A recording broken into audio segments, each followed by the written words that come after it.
All right, guys, we are live. I do have a special guest here today. I want to make sure my audio is proper. So, just guys in the chat, let me know if my audio is fine. I had to limit a compressor in my mic settings. But, ladies and gentlemen, we do have Red Eagle Politics. And Red Eagle is a big time YouTuber. We do relatively similar content. So, Red Eagle, go ahead, introduce yourself.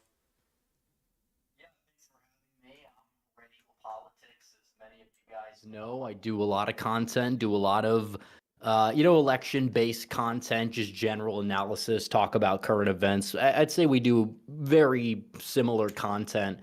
I probably don't upload as much, but we both do relatively, almost daily content. I talk about, just generally electoral politics, but there's current events, other stuff mixed in. Been doing this since 2019. I've got 218,000 subscribers. So if you guys haven't subscribed yet, I'd encourage you guys to check me out when you guys get a chance as well.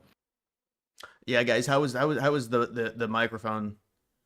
I'm concerned my microphone is picking up the desktop audio. Hey guys, what's up?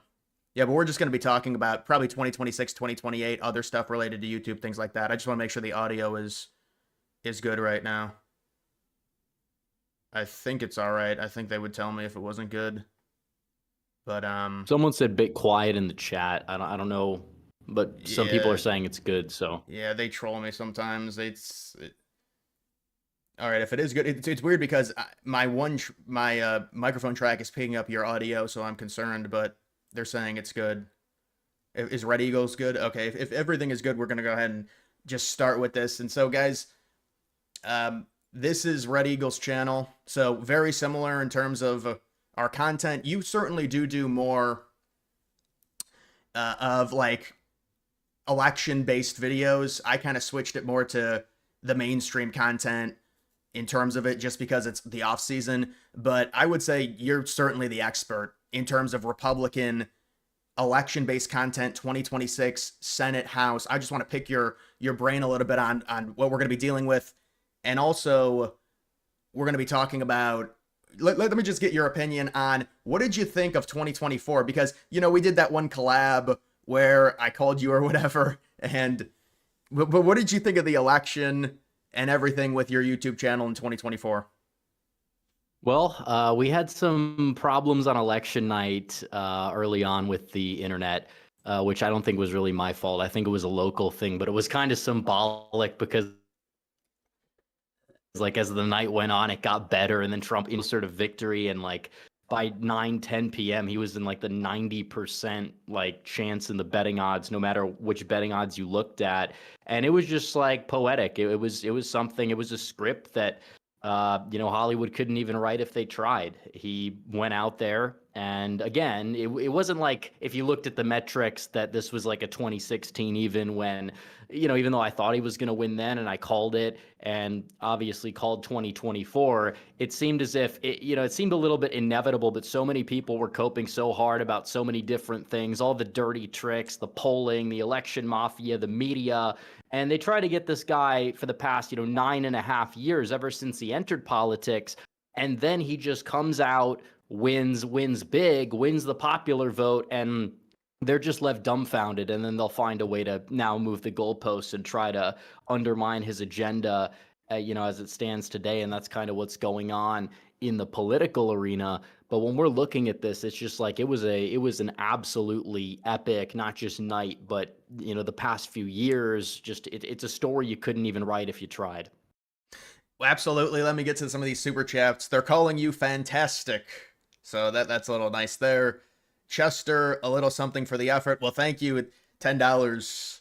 That's gonna go to a good meme coin. But you said something about your live stream was cutting out on election night. That's got to be stressful.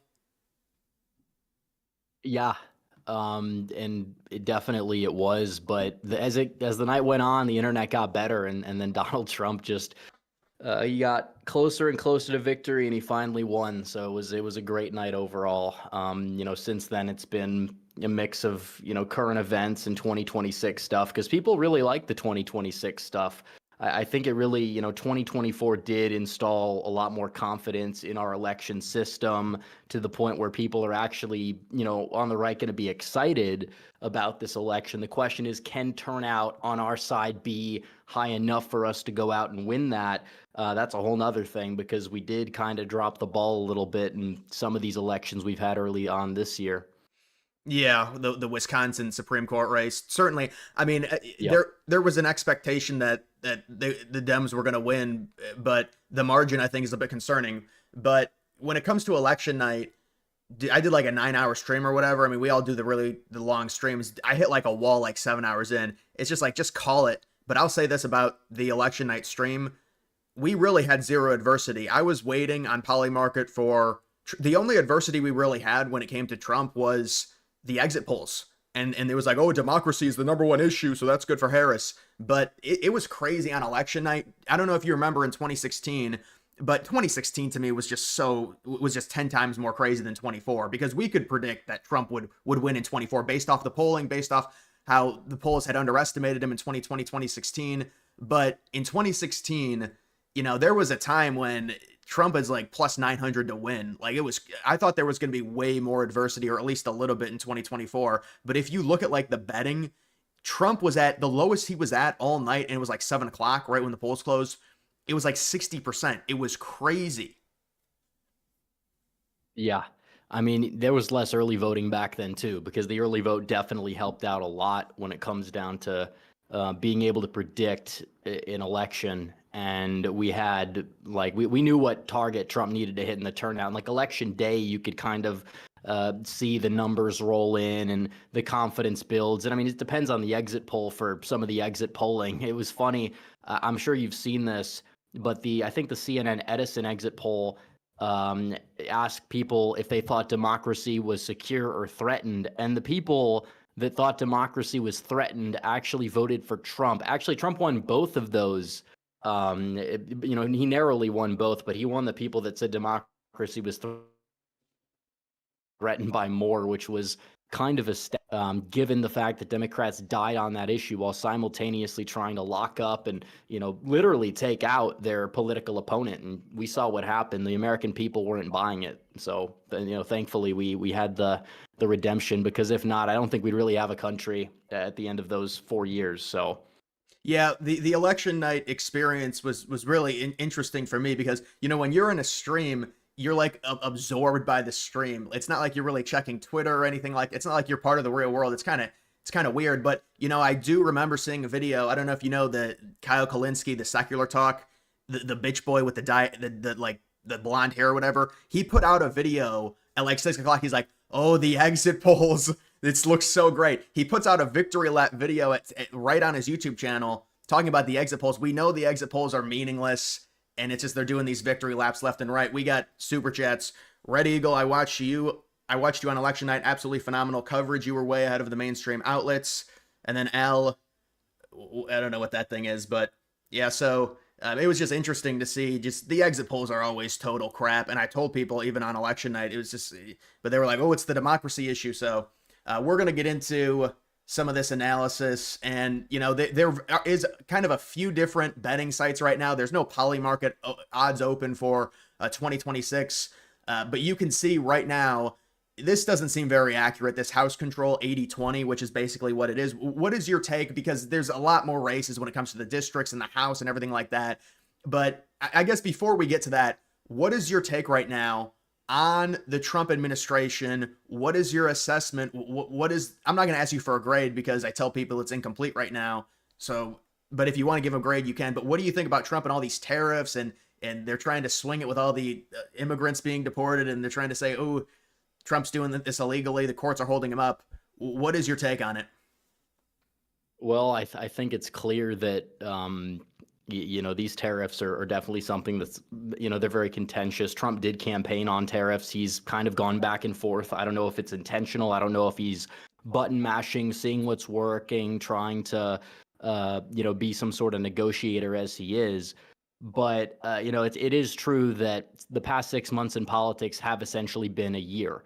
And the next 6 months could be another year, and we're still more than 2 more half years away from the midterms than that. So in terms of the House odds, I think that the Republicans are undervalued. I completely understand why the Democrats would be ahead. It's a narrow majority. That is true. And you do have a president, his approval rating right now, he's had some, tumultuous weeks in bad press, but he's still polling relatively well. That part is true, but still, usually the president who's in power loses seats unless he's really uniquely popular. And maybe he can get there. And I think Republicans can very well go out there and control the House just based on the map, just based on the way things are. But, on the screen as you had it seemed like the December 2024 odds were probably better than what they are now. Now, the Senate odds, I don't know if it's on this site or what site it is, but you have like the Democrats at 30% something to retake the Senate. There is zero chance that the Democrats are going to really be able to retake the Senate. They should be probably in the low to mid single digits at most. That would mean they have to win Ohio or Iowa or Alaska or Florida. Yeah, 30.3% is just absolutely absurd for the Democrats there to retake the Senate. Like, I understand that you could talk about them picking up a seat or two on net if everything goes right. But again, Susan Collins in Maine, she's still relatively, I guess you would say, she has crossover appeal. Last time people said she was cooked. She'll likely be facing a weaker candidate. Roy Cooper's not going for it in North Carolina. Tillis probably could hold on given the turnout dynamics in the midterms in the South are definitely more favorable for Republicans, just based on the fact that the college-educated whites in the South still vote red, and the lower propensity voters are, disproportionately black, disproportionately Democrat in most cases. There's going to be exceptions like the runoffs in Georgia that we saw, which there's other factors at play. But even in Georgia, Brian Kemp probably goes for that Senate seat. Ossoff won on one of those flukes. And they still have to defend Michigan. They have to defend New Hampshire. I'm not going to sit here and say we can, sweep the board and pick off Minnesota, but that's more likely, in my opinion, than the Democrats going out there and retaking the Senate somehow. They would really need to find, a star candidate in Iowa, and the economy would have to be in like a 2-year-long depression for that to even be on the table. So I think that, dollars are on sale for 69 whatever cents in some of these markets. No, especially with the Senate. I was shocked by the Senate odds just based off of the seats that are actually going to be decided, or in terms of a lot of these states, the Republican states where there is an election, they are extremely right wing, and so there's very little wiggle room for the Democrats in terms of picking anything off. Like you said, maybe a North Carolina, maybe a Maine, although Collins is very moderate. We're getting some more super chats here. This is the Great Reset, I believe. If the Dems win the House in 26, would they try that impeachment stuff again? It's not like that would actually go through in the Senate. Yeah, I would imagine 100%. I mean, they're already saying they're going to try and impeach Trump just with the clear TDS, and now they're talking about him trying to deport these gang members and Garcia and everything. I think they certainly will try and do that. Favorite moment of 2024 election was Lickman's unhinged meltdown. Yeah, what did you think about him? I mean, what a squandered... I mean, he completely destroyed his own image in terms of the election and just how biased. I mean, he's been a fraud for a long time, and I'm glad that other people finally were able to see that side of him, because it is just true. Like, the guy had, some of the worst takes ever about certain things in the past that he just glosses over. But because he's able to kind of spin his record as to, he gets every election right. And then just like a lot of these other metrics, like, the Seltzer poll, which is kind of intriguing how the governor of Illinois had access to it beforehand. It's like, was he just completely selling out? Because, could you hear me? Yeah. Oh, okay.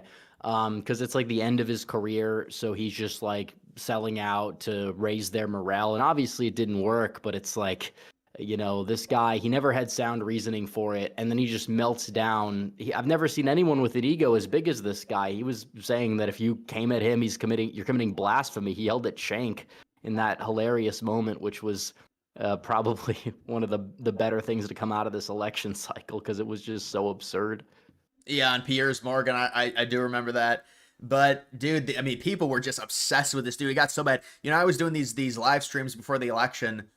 it's interesting to go back and look at the perspective on like the views that you get before the election versus after. It's very depressing to do that, but I was just inundated with questions on Lichtman and Lichtman. I just started ignoring him. I just got tired of it because he had this whole moxie to where he would say he's never wrong, but then he was wrong back in 2000. And it's just like it was so obvious that he was biased and he wasn't assigning. But even the keys are such a stupid concept because they're subjective. It's not like it's a clear. I mean, some of the keys, yes, it's a clear. We didn't enter a recession or we did or whatever it was, but some of them are just subjective. And he was clearly, obviously, has TDS and he hates Trump, so it just made no sense. But he had this weird thing to where people were like, he's always right, so we have to talk about him and we have to trust him. And I mean, imagine he tries to come back in 2028 and gets it wrong again. Yeah, I think his son has the keys now, so he's even more liberal. He thought Florida was going to be a swing state, like a toss-up. So, Yeah, well, now I completely agree with you when it comes to 2026. The House, it's going to be tough just based off of the Republican Party being in. Maybe there'll be something that happens kind of like in 2022 with Roe v. Wade, which really helped the Democrats. We know that in the summer. We don't know. And a lot of it's going to be decided by the economic situation, these Trump tariffs. We know there's going to be deals that happen. So the economy is going to be in a much better state, we would think, by the summer of next year anyways. And we're not going to be seeing this. I mean, Trump is doing this upheaval to the economy right now. It's an off year. But I will say, what is your quick take on that Supreme Court election? I mean, what was that? That was a 10-point loss. yeah, and Democrats have clung to this notion that, oh, we got outspent for the first time in a long time, and we still ended up beating the Republicans by just as much as we did in 2023 when we outspent them like 2-1 or whatever. And the main takeaway is, these are elections, especially in the Rust Belt, where the electorate is going to be much bluer because, these off-year elections, typically the people that always vote, they lean more Democrat. They got ridiculously high turnout in Madison. There was a big turnout drop off in a lot of these rural areas. And I think the shift was like 7 points, 8 points to the left in terms of just the electorate that showed up of like the presidential vote. So that was a big part of it. But also these are kind of like becoming abortion referendums, and Democrat turnout got supercharged because of this whole Elon narrative. But in reality, Elon Musk, his money was spent very late. If he spent it at the beginning of the election cycle, then of course Democrats would have still came out against him for sure, but at the same time, it would have been spent more efficiently. So he kind of just threw money at it in the end, and it didn't get distributed efficiently, but it still energized all the Democrats to turn out, and that is why they were able to get so many voters out to the polls in that election and win it. It's just the way it is. They took it by like 10 points, which is ridiculous, but I don't even think it's going to be that indicative of 2026 because it is true everything play a role. But we saw in 2021 the Democrat candidate win the superintendent race by 15, and then we saw Ron Johnson win the Senate race the next year. So it's not entirely impossible that Republicans could rebound even in a place like Wisconsin, at least depending on who the candidate they put up for governor is. Obviously, there's not really a Senate race, and the House races, they might redraw the map, which probably gives the Democrats an extra seat. But the governor's race should be somewhat competitive, especially after the Tony Evers. I don't know what he said about mothers, but he called them something that was like very woke, very off-putting. So that's definitely a wedge that Republicans can try to drive in and gain support. Right. I wanted to get your perspective on the notion that the Republican Party has really turned into the MAGA Party, low propensity voters. They're not showing up in off years. Obviously, the midterms are going to be a bit different, but even in the midterms, there's a concern in terms of people just not showing up. And it's like some of these people that are conservative, whether they are not educated on when the elections are, whether they just only care about Trump, is this something when it comes to 2028? And we can discuss the whole thing with Trump running again. His age says it's just not going to happen. He's just too old. And even if it seems like it's hard to find workarounds in terms of the amendments. I mean, Steve Bannon is saying it's going to happen, but it's very likely it's going to be Vance. And I think you would agree with that. And so what does Vance need to do, and really what's happening with the Republican Party turning into just this I mean, it's just this Trump love, but then there's very little support down ballot. I mean, even in 2022 when Vance was running for Senate, he only won Ohio by like 5 or 6 points, and then you look at Moreno in 24, he wins it by 4, Trump wins it by 11. There's just this huge lag when it comes to the candidates down ballot versus Trump. What do you think about that? Yeah, a lot of it is this educational demography. It is true that, Tim Ryan in 2022 was a much more solid candidate than any Democrat you could probably find in Ohio, aside maybe Sherrod Brown. But I think that these presidential elections are just going to get a lot of media coverage anyways. There's going to be very high turnout. That's definitely going to benefit Vance. He's somebody that is, liked by these white working class voters. They can resonate with him. He is from the Rust Belt. He also does have appeal to some of these like more educated voters as well, kind of because he has like the Ivy League background. He kind of can play both sides to his benefit for sure. So I think we need to make sure that we could build an apparatus to get these people out and voting, because it is a problem. It's not impossible to overcome. But presidential years are definitely going to be a lot more beneficial. So we need people out and voting. And if you get enough people out to vote, period, in a presidential year, that's going to help out the turnout anyways, because high turnout, a lot of the average voters, they don't like the Democrats. And Vance is somebody that kind of aligns with Trump on the Republican side and that wing of the party instead of the old guard GOP, which is absolutely despised as well. So I'm not too worried about it, but I think 2026 is going to be interesting to see if we could turn out some of these voters and maybe win a statewide office or so in those Rust Belt states where Donald Trump's victory is largely built on the back of these white working class voters who are just very disaffected from politics as a whole. They'll complain about certain people in power. Gretchen Whitmer's got a lot of detractors. How many of these people actually showed up and voted, for Tudor Dixon in 2022? Some of them even voted for her because they didn't like Dixon. So it's just one of those things. But I think Vance is a pretty solid candidate overall. He's the best Republicans can do. I don't think Trump is serious about a third term. I don't think that, he'll tease it for sure because it's what he does. He's a troll. He's funny. And we like that, but I don't think he's actually going to go for a third term.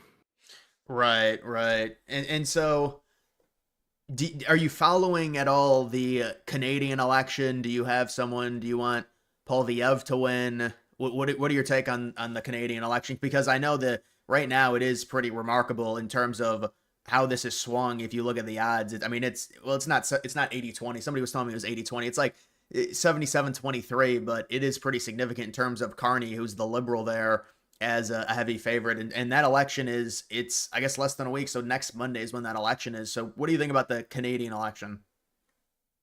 I think that Canada's they just absolutely don't get it. They are a lot of smug liberals, and we understand that a lot of these people up in Canada, they just have been consumed with this Trump hatred from their media, from obviously, they're not going to like the tariffs because they've been taking advantage of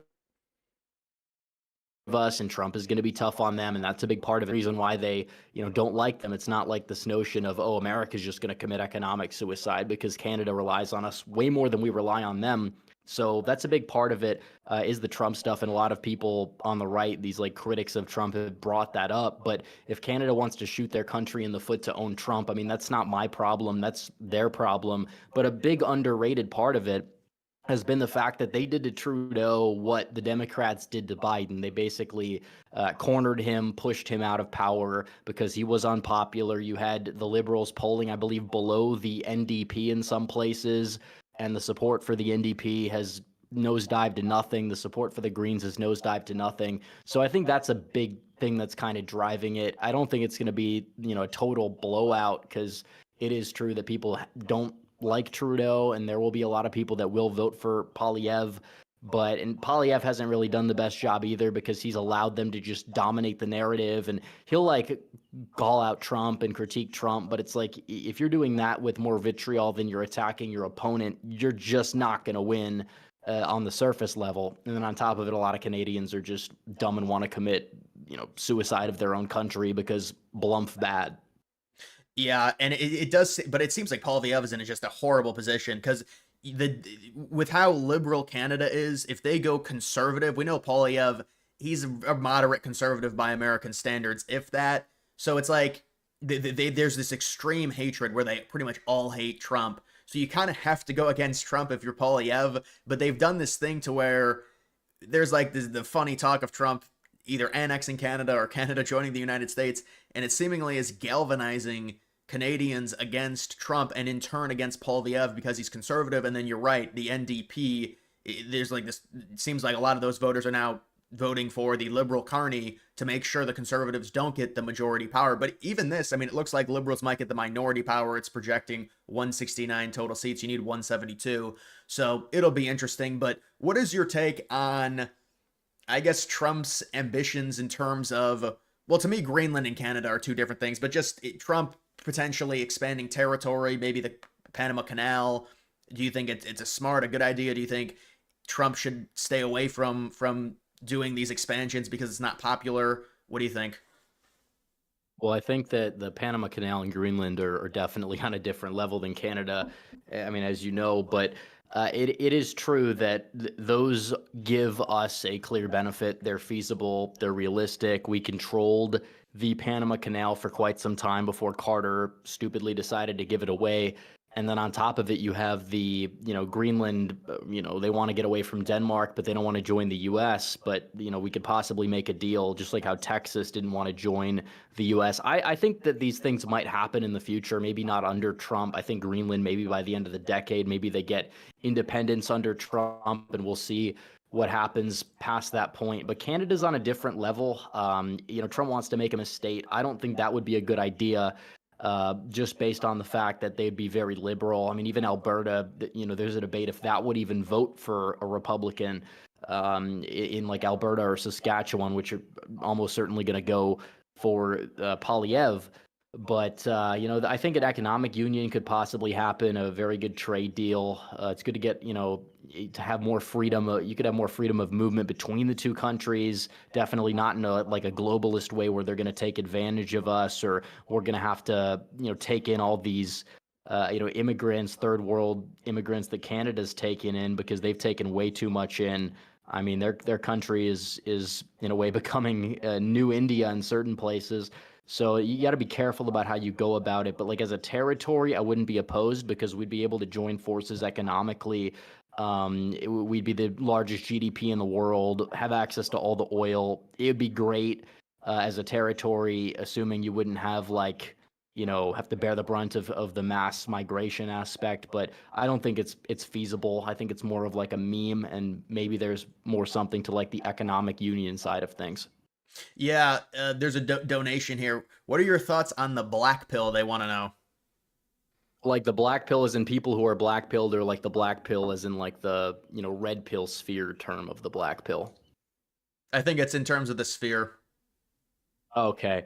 I mean, I guess that there's going to be a grain of truth to everything, in my opinion. Like, you'll have people that'll say, like, in terms of dating or whatever, like genetics play a major role. And I mean, they're not wrong that looks obviously do matter and are a bbig, piece of the pie. But I think the way a lot of black pillars go about it is the wrong way, because there is, some things that people can control. And, a lot of people just get really angry because of it, and it's just not a good, like, in my opinion, mindset to have. Like there is going to be a grain of truth in it, but then there is going to be like a lot of nuance in the way that I see it. So I wouldn't say that I like fully support the black pill, but like, is it technically true that looks play a role in like dating, and not just even dating, but like the way people view people in society? Like, yeah, I mean, yeah, they absolutely do, and that part's true. So it's kind of a mixed bag. I'm more nuanced on it, but I understand why people subscribe to it. I just think sometimes they go about it the wrong way.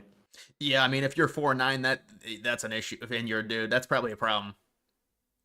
Definitely. I mean, we got to be real about that. But also, there was something that happened today with Trump coming out and saying, well, maybe they'll do this $5,000 credit to try and, I mean, we all know, everyone in politics, the birth rates in first world countries, it is a huge issue.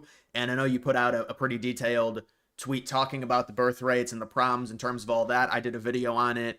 Do you think that the $5,000 is this something that could work, or I think it's more of a cultural problem? But what do you think about that? I mean, yeah, and definitely the government can do things to possibly, force some hands to rectify cultural problems, but it is mainly a cultural problem, and some policy has played a role in it.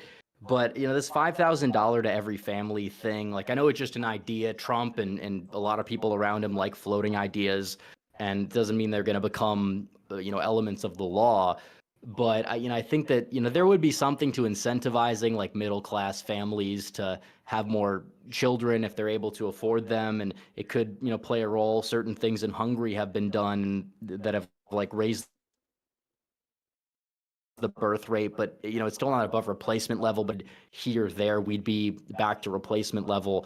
But yeah, there's definitely this cultural issue. I think feminism has played the largest role. Obviously, the economy not being what it used to be has also played a massive role in it. I just the $5,000 to every family. I feel like what it's going to do is it'll incentivize a lot of people like who are on like welfare to have kids. And there's nothing wrong with people in lower income brackets having a family. We support the working class, all that sort of stuff. And we want people to have families and afford and be able to afford having families. But like this $5,000 thing, I'm not entirely sure it's gonna like play out too well, because the big problem with the birth rate is like the population pyramid, social security. If you're gonna be having more and more people who need government assistance, it's like you give them a little incentive, and then they're gonna have a lot more kids. And I'd rather see it more balanced. If I'd rather see people get on their feet financially before they're going to be having kids, and the incentive might not exactly work out the way that it's intended to. So, definitely I'm supporting policies that can encourage natalism. That's kind of something that I've talked about for a while on and off throughout the years. But this whole $5,000 tax credit thing, I think they're going about it the wrong way, even though I understand the motivation behind it. Yeah, and even like the idea of it for like somebody that makes a decent salary, like 80 to 100K, is $5,000 really enticing to cover the cost of a baby? That seems, but I understand the idea. I mean, it is a serious problem, and there's a lot of factors that play when it comes to it. Just when it comes to how we like social benefits and stuff like that. So I don't know. It'll be interesting to see if this gets pushed. And it's not surprising because Musk has really been hammering this home in terms of just the issue, in terms of the decline in birth rates we've seen. And really, it's every first world country. And I think there's also a problem in terms of other things when it comes to the cultural side. You've got people being less religious. You have other things that play, other stipulations. So here's another thing. They want to know what you think of Israel. Yeah, Israel, it's definitely a complex topic. I know there's kind of, I think it's more of an online divide in the right about it. Personally, I'm not somebody who like is the biggest, like, defend everything Israel does kind of guy. I don't really support foreign aid to Israel, but I'm not gonna like make it the biggest deal. I'm not gonna, I'm not really one of these like pro-Palestine type of people. I think they've got, a right to defend themselves and everything like that.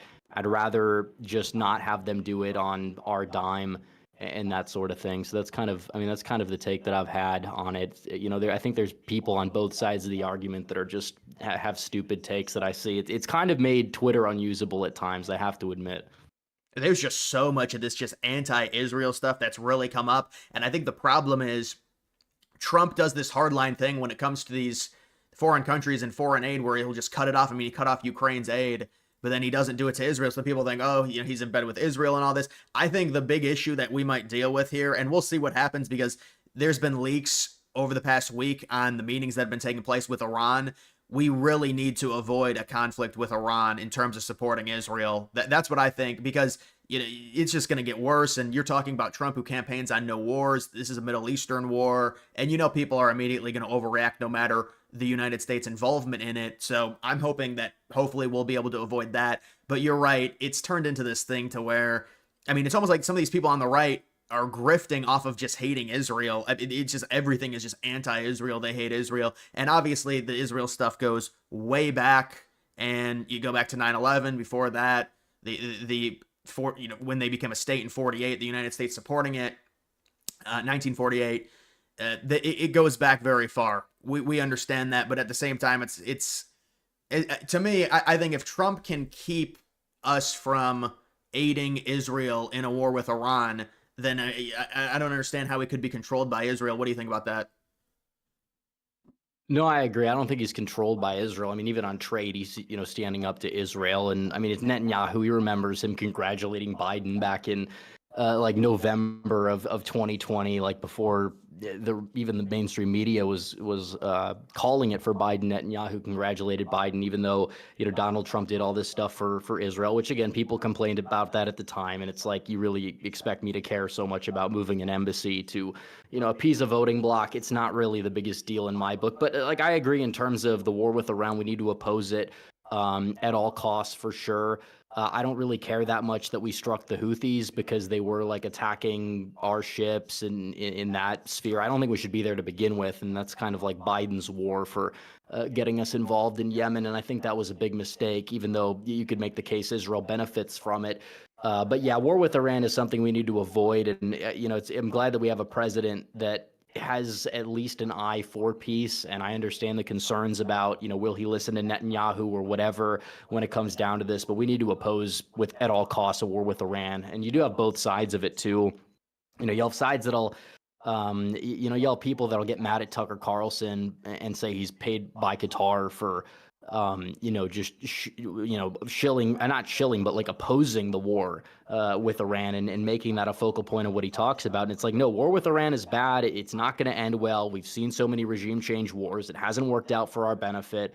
And then, of course, you have the other people who, might be paid by Qatar or somebody that they're just like grifting. A lot of these like washed up like e-celebs in part, just like on this whole like I guess you would say the anti-Israel side, and they've been doing it since like right after October 7th, and it definitely has made X a lot less usable than it was before that. But I digress. Yeah, I agree. We'll see what happens. I mean, if Trump can oppose the war with Iran in terms of helping Israel, because it came out according to New York Times that Israel put a plan up to the U.S. and Tulsi, and so I mean, how about JD Vance coming out in that Signal message group, which they made, oh, it's a huge deal, the Signal message group, but JD Vance didn't even want to do the strikes in Yemen. And so I think it shows you that this administration really does want to get out of the Middle East. And then they're like, well, today Trump said he agreed with everything that Netanyahu said.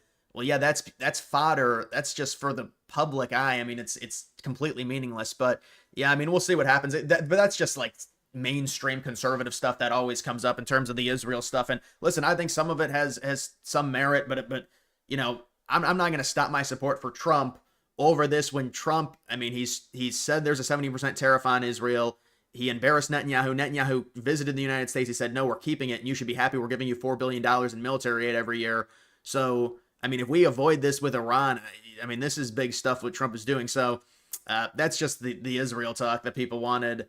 But yeah. And then when it comes to, I was curious about just in general, do you work for the Republican Party? Are you like a strategist? No, I mean, I've gotten a lot of people assume it. Some people, not everyone who assumes it obviously is like that, but yeah, people that just think I'm like paid by the RNC, the way some of these influencers are paid the opposite. Like, no, that's technically not true. I do it for free. I've talked to some people, coordinated with some campaigns, obviously, but as in terms of like being involved as a strategist with like the NRSC, NRCC, or even the Trump campaign, I don't have like a formal affiliation with any of them. Okay. Because it is interesting. Just it seems like you've got a lot of expertise on this, and then you listen to someone like David Hagg or Hogg, and I mean, you see what he's been doing on MSNBC. How does someone like that get into a position of power where he's allocating $20 million for candidates? What do you think about him? You said David's. You cut off after you said David. I'm David sorry, I didn't hear Hogg. you. Oh, David Hogg. Yeah, I mean, I don't know how they let somebody like that in a position of power. I mean, the Democrats at least used to be, even like a few years ago, I would say they were far more competent than the Republicans, and they just don't understand what they're doing. And you've had this old guard, the people like James Carville, who they're trying to run out. And obviously he's a big left-wing guy, but he's somebody who at least kind of would keep the party in check. And he's like, you have all these videos of him yelling at people for being incompetent now. And it's like funny to watch him melt down. But I mean, like they've elected people who have literally said that they wanted to primary everybody out who's like somewhat moderate. There's even an old tweet of David Hogg's where he said like he was like somebody who was toxic to electoral politics because like he just couldn't like he just is hated by the establishment of the Democrats because he's like too radical. It's like I don't understand how you put somebody like that in a position of power and expect it to bode well for you, because this guy, he won the vice chair election back in the start of this year, and it's like if they want to really go down this road, and obviously primaries in general, we've seen it on the right in 2022, they take a lot of time up, a lot of money. The Democrats just kind of cleared their fields for everyone. So if they want to spend all this time, energy, and money on doing that, please, this is like the biggest gift to the Republicans in the longest time. Yeah, I'm just surprised he was they elected him. I mean, he seems extremely young, and it just seems like poor resource allocation in terms of him primarying some of these candidates. He says the party needs to change. Well, the Democrats are doing this thing, a lot of these people within their party, to where it's the, oh, we we're calling out our own now because of how bad they lost to Trump, so they're starting to do that whole thing. And but it's like you're trying to get more left. You just lost the election. I mean, you need to be more moderate. If anything, I tell people the country has gone further to the left. Look at Clinton in the 90s and what he believed in terms of welfare. And I mean, even what Hillary said about immigrants in 2008. I mean, the party's gotten ridiculously left. Even the Republicans were fighting tooth and nail to be able to deport MS-13 gang members. It's crazy at this point. I think that's more TDS, though, and that was like a mistake within the administration. But still, what do you think about the deportation operation right now with Trump? Do you think they're going to be able to? I mean, we don't really know how many people are in the country illegally. Is it 10 million, 20 million? What do you think right now? I mean, they've sealed the border, and we can use that as good propaganda for Trump. But what is going to be happening in terms of maybe deporting more people? Yeah, definitely more people need to be deported. It is true that the Biden administration numbers were inflated because they counted, people they turn away at the border as deportations, and Trump doesn't really abide by that definition. But they definitely need to get on that. And I know it's a long process, and I've told people that they just need to wait and see, give it like 6, 8 months before they want to judge Trump's presidency as a failure in that department. I mean, regardless, better than Kamala's, obviously, but we obviously want to demand more. I think that they're trying to get the ball rolling. The courts, however, are really, really going to try and stop him from just doing his job. And even the Supreme Court at times now, at least as of late, is like making sure that the process gets slow walked. And it's like you can't allow, a president to get elected on a wildly popular agenda like mass deportations, which polls, didn't used to poll as high as it does, but now it polls in the 50s and the 60s. Border security didn't used to even poll at 50. Now it polls in the 60s. So Donald Trump definitely needs to try to at least just make sure that it's a priority by any means necessary to remove a lot of these illegal aliens from the country. Of course, they want to get wrapped up in this whole due process thing with this one, and then try to use that to discredit everything. And I just feel, if one person has to be deported and only without due process, if you're going to be deporting millions of people, or at least if that's your end goal, and you expect me to care more about, this one person is getting deported who probably is a gang member without like the right process, more so than the fact that so many of these people have entered our country, by the millions without the process that actually affects the American citizens. That's the problem that the left has. And it's really just a gift to Republicans in terms of the messaging, but they need to be able to message it right, because if they don't, they're really dropping the ball when they're just sitting on a total gold mine. And it's ridiculous if they just end up dropping the ball here. So this is a big thing ahead of 2026 as well. But yeah, the deportation numbers do need to go up. I think that does go without saying, but I really think that they will. Yeah, they passed that CR, and I think within it was more money for ICE, and that's really the number one thing. You have to allocate more money for ICE to build the proper infrastructure. But I mean, nobody thought that we'd be dealing with this many illegals in the country. I mean, it's just insane how bad it's gotten. And even within Trump's 4 years, now he sealed the border, and that's better. But the first 4 years, there were still people that got let in at pretty crazy numbers, especially towards the end, right when Biden was taking over. But what do you think about you see Tim Pool today? I mean, he's wearing a beanie. What do you think about Tim Pool? I mean, he's kind of a fence sitter. He's always been. Some people call him a grifter. I don't really watch him. I don't hate the guy. I just know that he gets a lot of hate, and sometimes it's like the guy kind of brings it on himself. Like the fact that he never has taken his beanie off. Like what's going on there?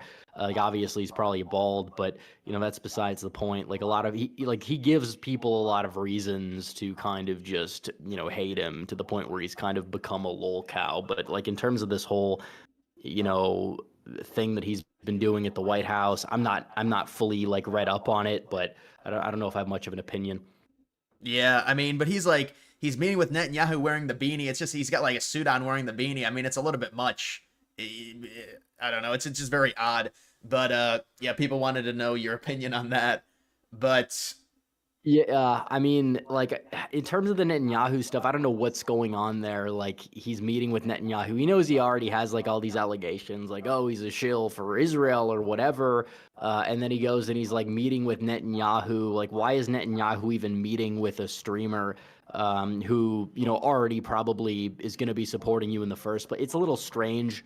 I don't know how that really ties into his presence in the White House, though, because I know that they were letting in a lot of they let people apply. I applied to be part of the press pool. I'm sure there's, hundreds, if not thousands of people that tried to get there. I obviously didn't hear back from anybody, but I would assume that somebody like Poole probably would just because he has like a big name. As for the Netanyahu stuff, I don't know. It's a little strange, though, for sure, at a minimum.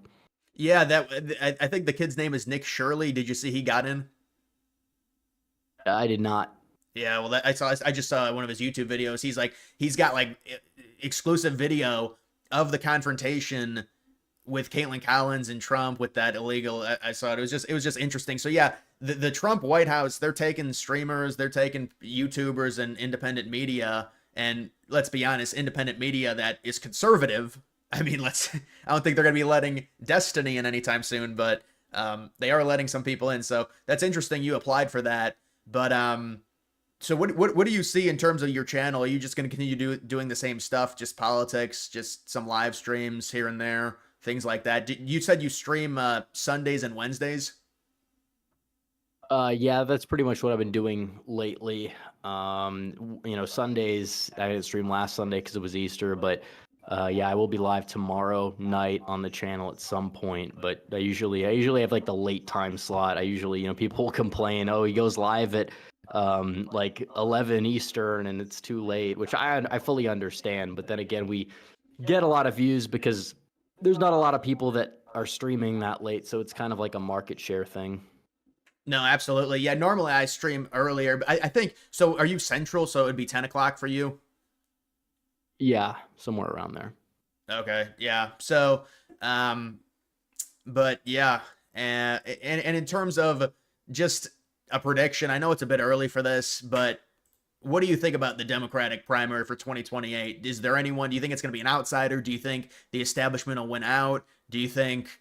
I mean, now there's talk John Stewart, Stephen A. Smith, some of these other people, Pritzker, Jasmine Crockett, AOC. Who do you think is the leader there? It's impossible to say, I know, but just if you had to pick someone against Vance, who do you think? It's hard to tell. I mean, I think Vance has obviously got it on the right. I mean, something drastic would have to happen for him not to get it, or something personal where he wouldn't run or something. But in terms of the Democrat side, it's just there's a lot of, is there really an establishment favorite? Because it was clear if you looked at like, 2018 or 2017 for 2020, like everybody knew, it might not have been Biden, but Biden was the candidate to beat. He was ahead of the other candidates in the early polls.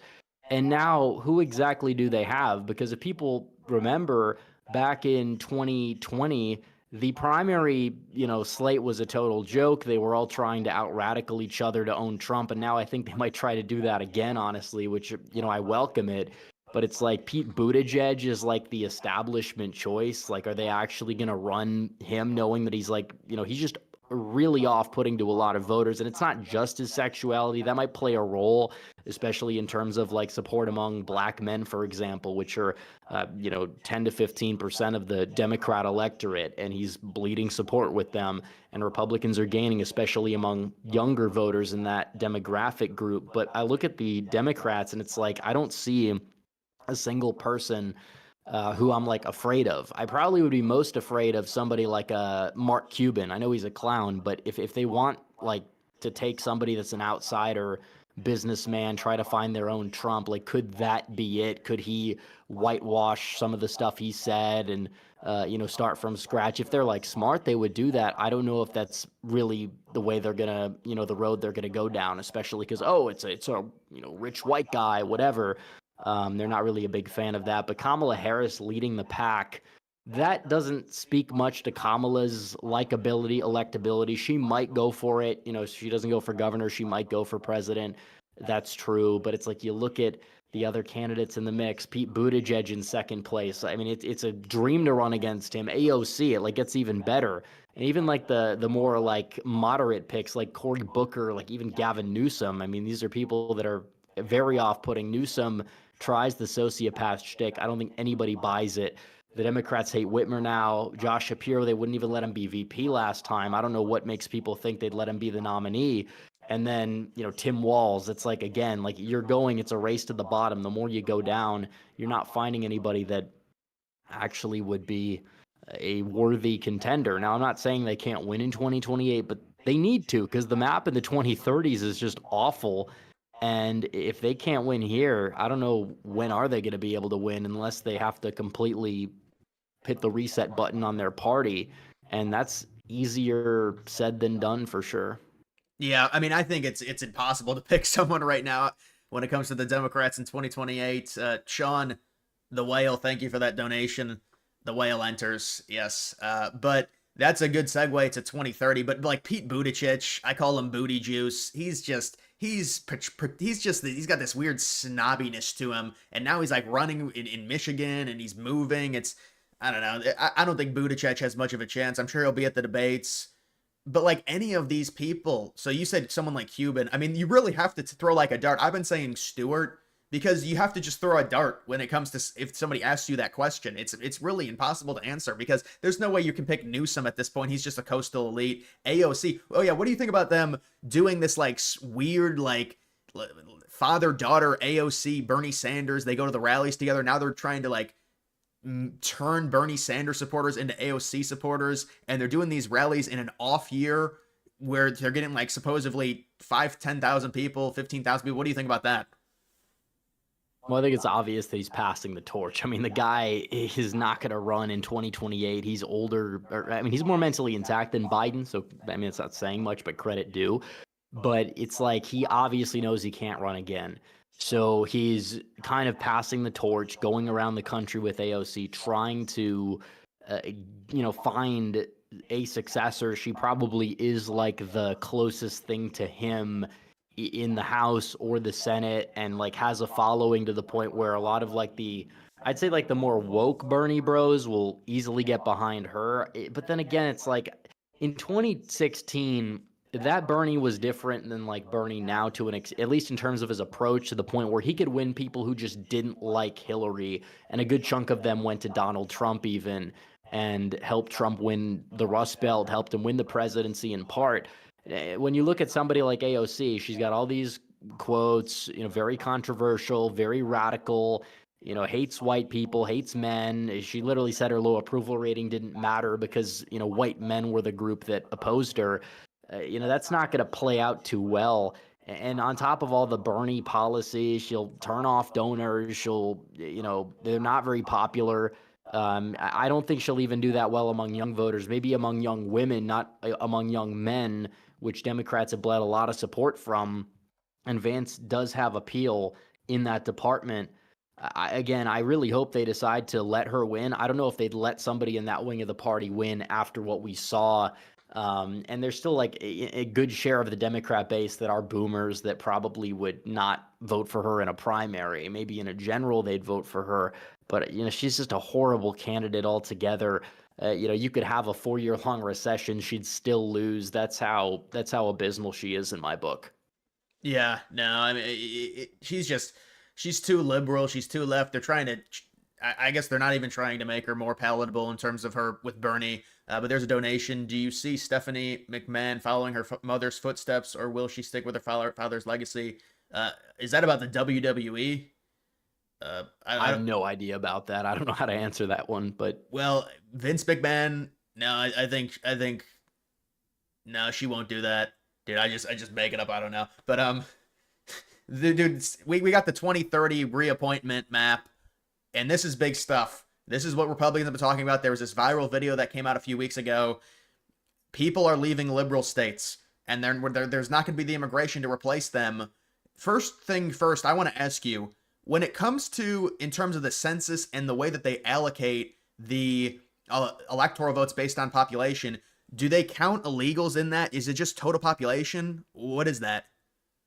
yeah, unless you add the citizenship question to the census, they should. I mean, they technically do count illegals, which is important to have these mass deportations before the 2030 election, or not the election, but when they redraw the map after the 2030 census, just so they can kind of get these illegals out of states like California and these sanctuary states and cities that are usually blue states where they're kind of running up their totals when they shouldn't be running up their totals. So, that's kind of something that needs to be prioritized.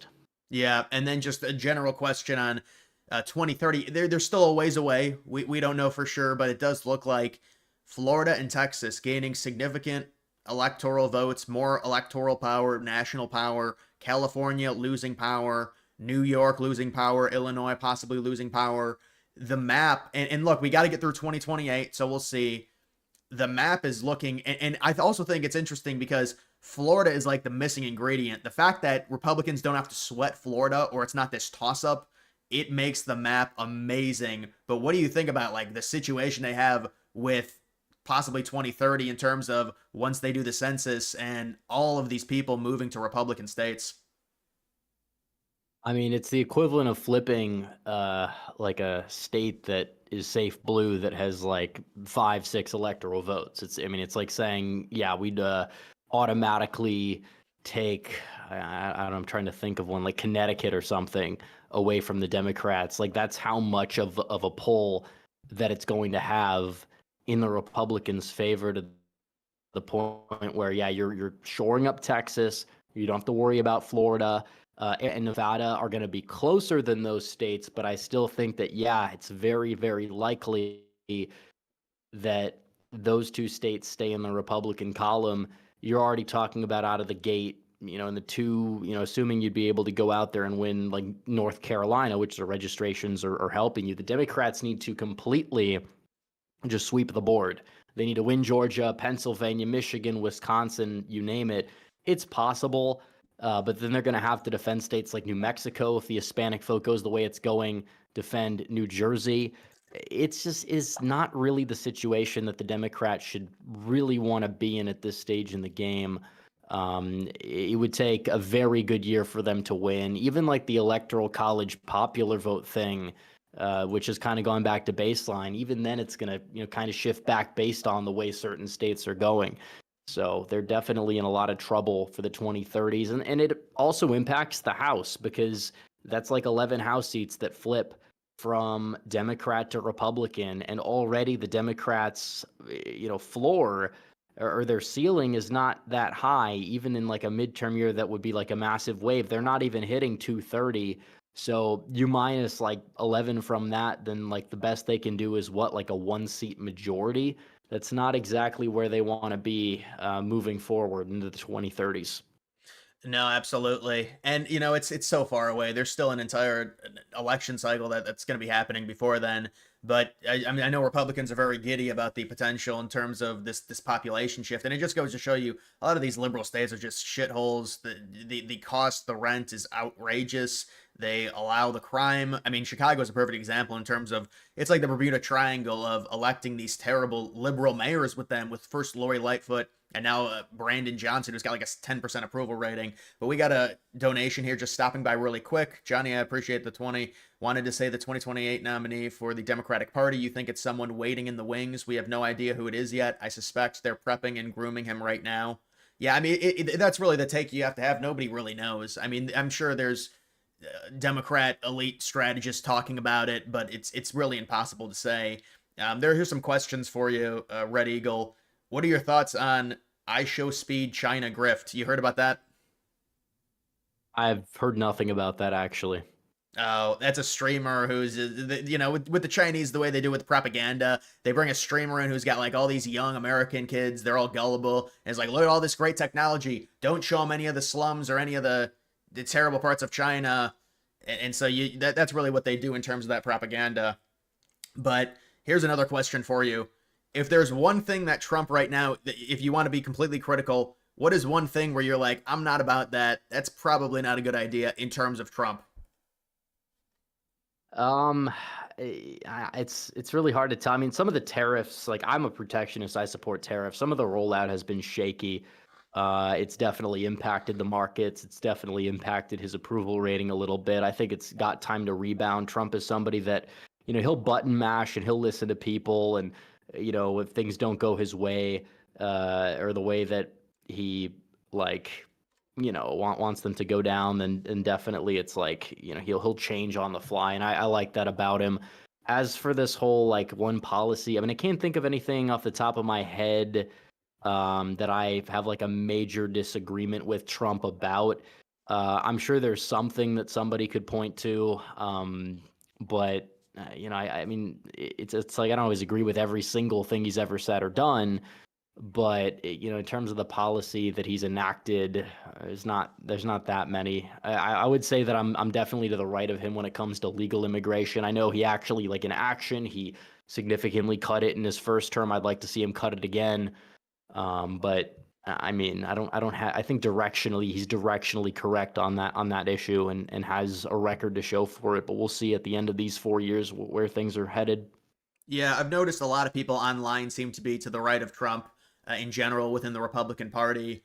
And the way I look at it with Trump is he's a very necessary first phase to kind of shifting things back, just the Overton window, the idea, like you said, in terms of the polls, people being okay with deporting all of the illegals. And there are things that come with that in terms of a loss of jobs. I know people in the chat were saying that, but it's like this is like a weird thing that we have with these people are not legal. They can't be in the country where they're on. We don't know how many there are. They're uncounted. They're committing crimes. It's not how a country that has the economy that the United States has should be run. It's not proper. And so I agree with you in terms of the take of we've heard a lot of people on the right.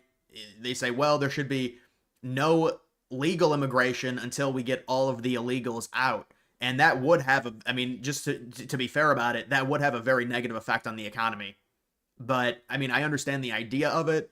And just in terms of the low birth rates plus the immigration, that's a deadly combo in terms of cultural and the destruction of the culture within the United States. So there's also this, we've got this guy who always donates polite. You're going to be voting. Here it is. Trump 2028 just voted conservative in San Diego mayor and city council elections. Did you know I guess there's elections in San Diego. So that's happening. But yeah, that dude's obsessed with Trump 2028. But Yeah, he's in my chat sometimes too. I don't know if he's trolling or what the deal is, but you know, always got to appreciate the super chat. So yeah, the dude one time I had a whale fight. It was Whale War 1 or whatever. And it was just these whales, these people with a lot of money, and they were donating like $300 to me back to back. On election night, dude, was your chat? I mean, my chat was just moving so quickly. I couldn't even read the donations. oh yeah, absolutely. I mean, we had a lot of I mean, I turn on the slow mode for sure, but some of like the donations, on big streams, like I'll shout out the names if they're like, under 5 or under 10 or whatever, because we just get so many of them to the point where it'd be the entire stream is just reading off the donations. But like the live stream, yeah, we had I mean, I think we had the most we've ever gotten in any stream by far. And I've done 2022, I've done 2020, but that was definitely the highest volume that we've had. So it was a pretty good stream, even though we had some technical difficulties early on. Yeah, that was a very crazy night. What is your take? This will be an interesting one. What do you think about Vivek? I think he's kind of it's a mixed bag. Do I think Trump endorsed him in the governorship? Maybe a bit too early. I mean, maybe, but he's ahead in the polls, like with 70%. Like some of his takes on certain things, and I mean, immigration ties into it, and like how he views like the country a little bit more like an economic zone than some people. Even though he said things that are kind of the contrary of that, I think as like a governor, it's not the end of the world because you don't really get to manage that policy. Like we could talk about maybe incentivizing certain industries, which could have a negative impact in that department for some of these communities. I don't think that, Youngstown, Ohio really wants to become the next Silicon Valley. I think that's going to be could be off putting to some people, hypothetically, but a lot of people do like him, and he's definitely a workhorse of a campaigner. I think he'll be a good governor. I might not agree with him on everything, but there's certain areas where I do agree with him that I think he'll be very good. So we'll just see what happens. I'm not gonna, make the biggest deal out of the fact that he's probably going to get the nomination. Even if I live, in Ohio, I'd consider somebody else if they had a shot. But Yeah. Well, I do live in Ohio, and so it really, I mean, he's running away with it. You get the Trump endorsement. You are correct 100%. He is a workhorse. You remember the Iowa caucus? The dude probably went to like 30 events in like 5 days. That was, I've never seen anyone on the campaign trail like that. That was insane. And then he got like 5%. But I mean, he still is a workhorse and he has the money to fund it. And so I think the thing with Vivek is it's a lot of terminally online people, and the H-1B stuff was terrible. I agree. I think H-1B is like the worst of the worst in terms of you've got these corporations that can pay Americans, American coders, people that have economic degrees, and they choose the H-1Bs because it's cheaper labor. They're going to work extremely hard because they've got a green card hanging over their head. So I understand the criticism is legit, and the H-1B stuff is really, really bad. And it was kind of a weird argument with the H-1B. I mean, that was like, let me get to some of these super chats and then we'll talk about it just so I don't miss them. The dude says, I'm not trolling Trump 2028. All right, man. China and Denmark made a trade deal for Greenlandic fish. Thoughts? Well, I think that goes to show you that's really what Trump needs to use. If that deal went through, you're saying it just happened, China and Denmark. That's the whole point of, well, I guess it's not, well, I guess it does tie into Greenland. So yeah, that's the whole idea to where Trump says, well, China's involved. They want territory in the Arctic. They want control over the Arctic. This is exactly how they do it. It's through Belt and Road Initiative, and there's the proof right there. So that's what I would say on that. Not trolling Trump 2028. This is real. It's my constitutional right. DG, UN rep, support Trump 2028. All right, man, we get it. Seriously, we get it. I mean, Liz, I appreciate the donations. It's nice. You're having like a meltdown now. So we appreciate it. But it's unlikely to happen. Let's be honest. So yeah, but dude, I used to have my chat on my screen so people would be able to read my chat. And then I didn't have the slow mode on. People start like spamming these just horrible words, and I was like, I gotta get this off. So I just turned slow mode on. It's like 30 seconds. You can only send one message, but then people just start spamming just letters and stuff, and so that's why I do it. But when it comes to, I don't know what I was gonna say. Well, what do you think about the Taiwan situation with China? Do you have an opinion on that? Do you think China's going to take Taiwan? Now people are saying, well, China's going to use tariffs as an excuse to take Taiwan. What do you think? Well, I mean, they definitely want Taiwan. I don't know if the tariffs are going to play a role. I mean, it's a matter of time anyways. That might be the excuse they use, but they've been eyeing it for a while. Which again, would it be a big concern to the United States if we didn't have dumb leadership who outsourced a lot of industry like semiconductors there, like chips? that, that's kind of like the excuse for why we need to do everything we can to defend Taiwan, which I mean, I understand that argument, but it's like they're a first world country there. We could have easily manufactured a lot of this stuff here and we don't, and it's a major problem. Japan's taken a lot of industry. Plenty of other countries in Asia have done the same, where we could have things here and build things here and pay workers well, and we haven't been doing that. I really blame our leadership for it. And in terms of this whole China-Taiwan thing, I mean, I don't know when it's going to happen. Maybe Trump kind of in his diplomacy can keep it at bay for at least the next few years, but I don't know. We'll have to wait and see on that one. Yeah. Well, let me ask you this. What meme coins are you invested into? I don't really do crypto that much. Like it's I did buy the Trump coin, which was not a good investment, but I didn't get a ridiculous amount of it. So I should have sold it when it hit its peak. But other than that, I don't really do that much crypto. I do some of the political betting, sometimes, sports betting, that kind of thing. Even like the markets on Kalshi have, there's definitely a lot of money to be made on the sports side of things too. But I don't really do a lot of the crypto stuff. Yeah, that's fair. But I just had to ask it. We've got this dude is losing his mind. He says unlikely he did he forget we the people are the rulers of the nation. Trump 28 is real. Ask Rep about the Texas GOP Senate primary. Paxton. Yeah, what do you think about Paxton in 26 in the primary? Yeah, he's got to be the nominee. Like a lot of people will talk about, oh, let's get out Susan Collins because she's a rhino, but like that's Maine. Like we are not going to do that well in Maine if we put somebody up that's decent, and I'm not happy about that, but it's the way it is. I mean, even to a lesser extent in North Carolina with Tillis, like if there was a formidable challenger who could beat him and win the general, I would be down. But we have a big opportunity in Texas and Louisiana. Bill Cassidy voted to impeach Trump there. John Cornyn, who supports gun control, a bunch of other things in Texas, and he has a strong challenger in Ken Paxton who can win the primary, will win the general if he gets the primary victory. It's definitely a top priority in the primary. It's going to happen. I mean, it's going to be taking place, assuming it wouldn't go to a runoff. It'll happen early in March in 2026. That's like the first major primary in the midterms. So I'm looking forward to that for sure. But yeah, I think Paxton, he's got to be the guy. He'd be a massive upgrade. Right. Yeah. And he would win too in terms of the actual race as well, because it is Texas, maybe by a lesser margin, but he'd still win. Here's a question comment for whichever one of you wants to take it. What if I were to say that I agree with tariffs, but Trump did not do a good job preparing us for the initial consequences and his polls are going to suffer? Well, I'll answer it and then I'll let Red Eagle. But I think in terms of like polls from week to week approval rating, it's really irrelevant, especially in an off year. And the consequences, I think it's Trump was always going to reset the economy. We're even seeing it now to where inflation is lower, and this is just economics 101. You have inflation lower, you think the Fed rates are coming. He's still jousting with Powell. Now it's gotten so bad he wants to remove Powell. If he did not do this, and I'm not saying his tariffs were all amazing and whatever. I mean, there was obviously some issues after he had the Liberation Day, and the way they rolled him out was kind of ridiculous. I mean, they said it was reciprocal when it was just based off of the trade deficits. So that's a bit of an issue. But the economy has taken hits, but I'd say it's overall positive in the long run with lower inflation. The energy sector is down, crude oil is down.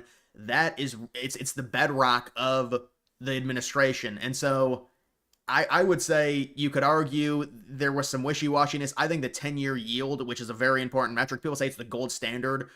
That was a problem when it spiked, when we saw the market tank. That shouldn't be happening. It should be going down because more people should be buying the treasuries, and all the foreign countries dumped theirs.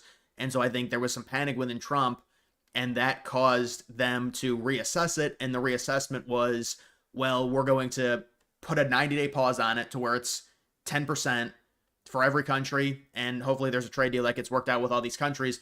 But what do you think, just in terms of not preparing people for the rollout? I mean, I don't disagree with the super chat. I mean, I feel like, yeah, it is true. Polls are very volatile. Trump might be at 46% approval this week and 51% in a couple of weeks. It's just how it works in terms of the presidential polling. Obviously, you're not going to see like 50-point swings the way you did 30 years ago because we're a more polarized nation for sure.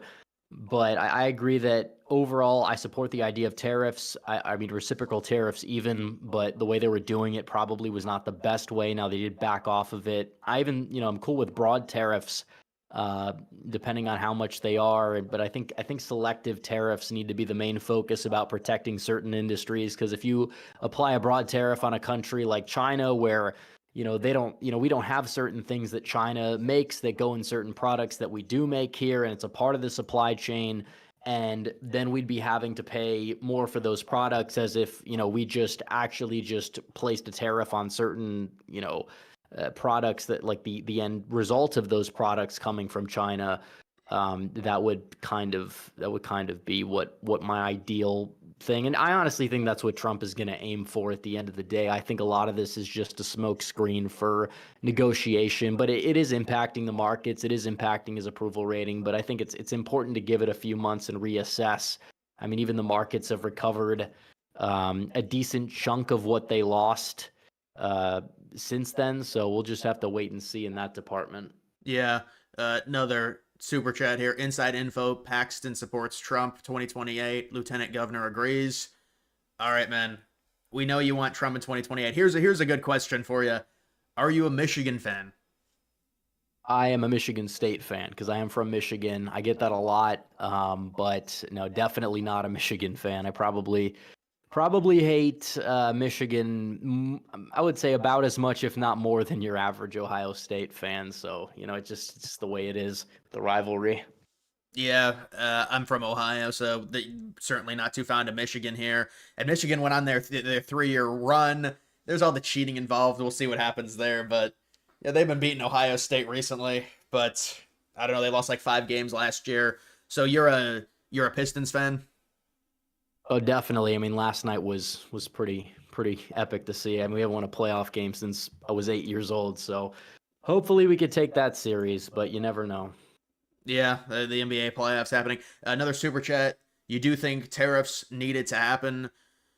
Well, yeah, no. I mean, we all agree that tariffs had to happen. It was just with the rollout, you could argue against it, but it's going to be a blip once these trade deals get renegotiated, and even the trade deals being renegotiated, that's going to be more positive propaganda we can spread for Trump because they're going to be more advantageous trade deals because of our consumer base and how powerful it is. So even still, I mean, this is like the worst of it, and I've been telling people there's so much stuff in the pipeline.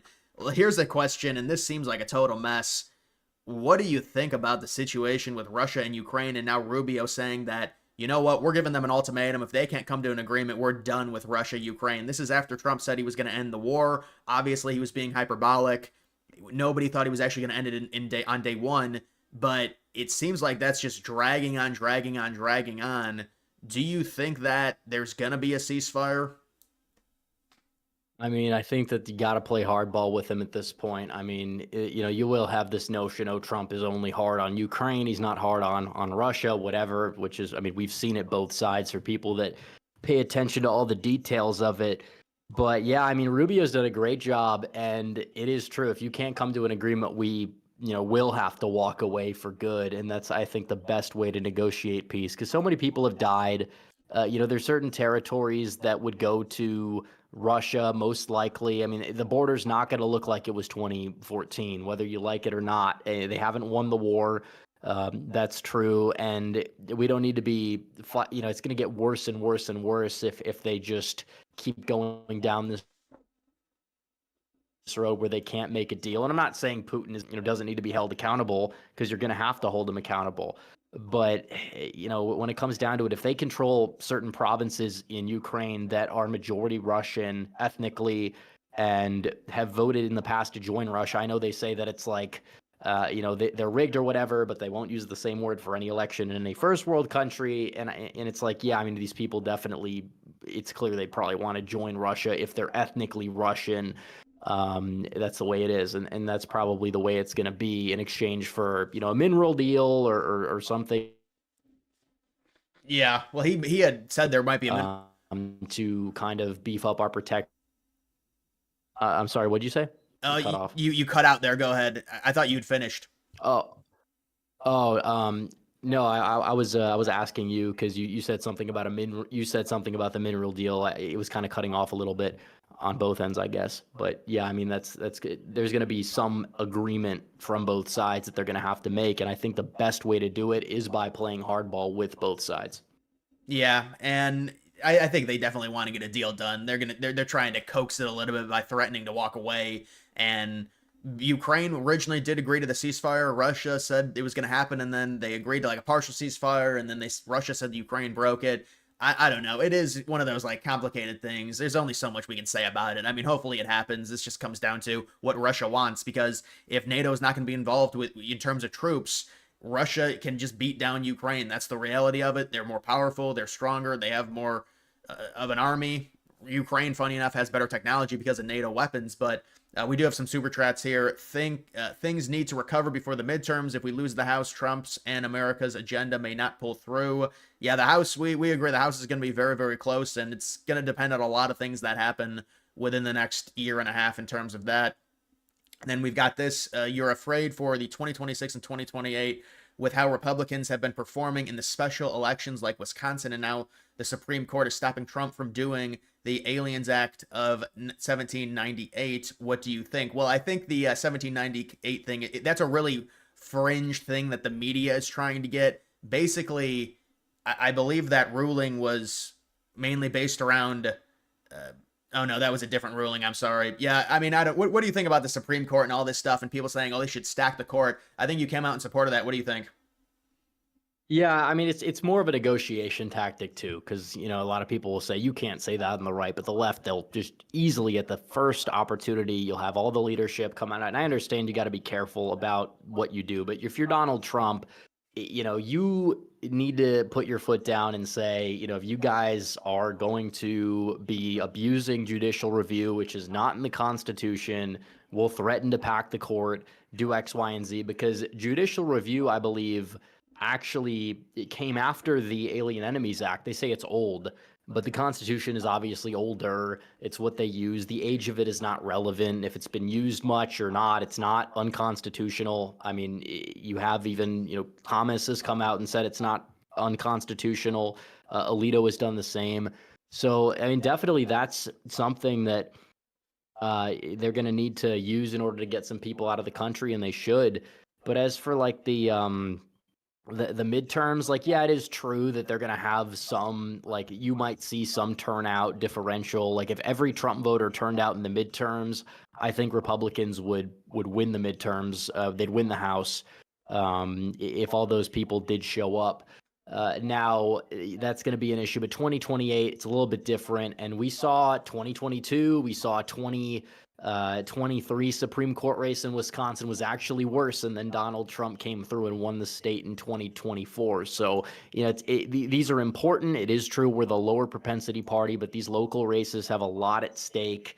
There's a lot to uncover and unpack, and it has been worse in the Dobbs v. Jackson era. So a lot of these states, I think over time, like the whole abortion thing is going to matter less and less as people just become accustomed to it, as states vote on it, which again, I'm not a fan of what that would do for Wisconsin's abortion laws. But I mean, it's not a state that is, it's not like Texas, where Texas is more than open to having an abortion ban. And I think a lot of people who even support abortion will support the abortion ban in Texas because it keeps the Californian liberals out, brings in the conservatives. So I mean, that's played a major role too in some of these specials, because I mean, even like in 2021, we were winning. We won the Glenn Youngkin race and almost won New Jersey. So we can win elections in the off years. It just depends on the environment and the main issues at hand. Yeah, it'll be interesting. We got more super chats here. I'm getting a lot of super chats tonight. This is with a big guest. I guess you get the super chats, but controversial statement here with how wishy-washy the Supreme Court has been. You think Trump needs to pack the court, or at least threaten to pack them with young conservative loyal judges? Yeah, we did just talk about that. Is acquiring Greenland still realistic? I think it's realistic. It's diplomacy is what's needed. You're gonna have to change the minds of the people of Greenland. Right now, they don't like the United States. They're a proxy of the EU because of Denmark, and so they're getting a lot of that information. We've got another one. Is the Senate confirming federal judges? You heard so much about it during Trump and Biden. Now nothing. Do you want to take that one? Um, I mean, they are confirming federal judges. I mean, they do it routinely. I haven't seen anything about the number though. Yeah, all right. Mike, $1. I appreciate that, man. Typhoon, state closer to falling into the Dems' hands. Georgia or North Carolina? I would say Georgia, but what is your thoughts on Georgia or North Carolina? Which one should Republicans be more concerned about? Easily Georgia. I mean, just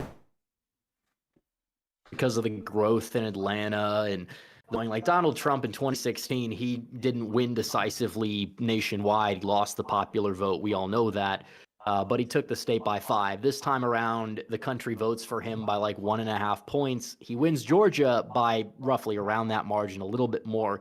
So it's a state that's changed. He was kind of saved because there wasn't a lot of economic, prosperity in the Biden years. Not as many people moved as they were moving under Trump's term. So he kind of was saved by that.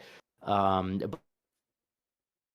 but it's like, yeah, you have a problem there. I mean, these people that are moving there from, I mean, it helps you in Michigan. A lot of Black Americans. I mean, there's just, I mean, Americans in general from the Midwest, but like a lot of Black Americans from Chicago to Georgia, from Detroit to Georgia, and it's definitely helping the Democrats now. Could it turn a corner if like younger Black men keep voting 30% Republican and older generations pass away?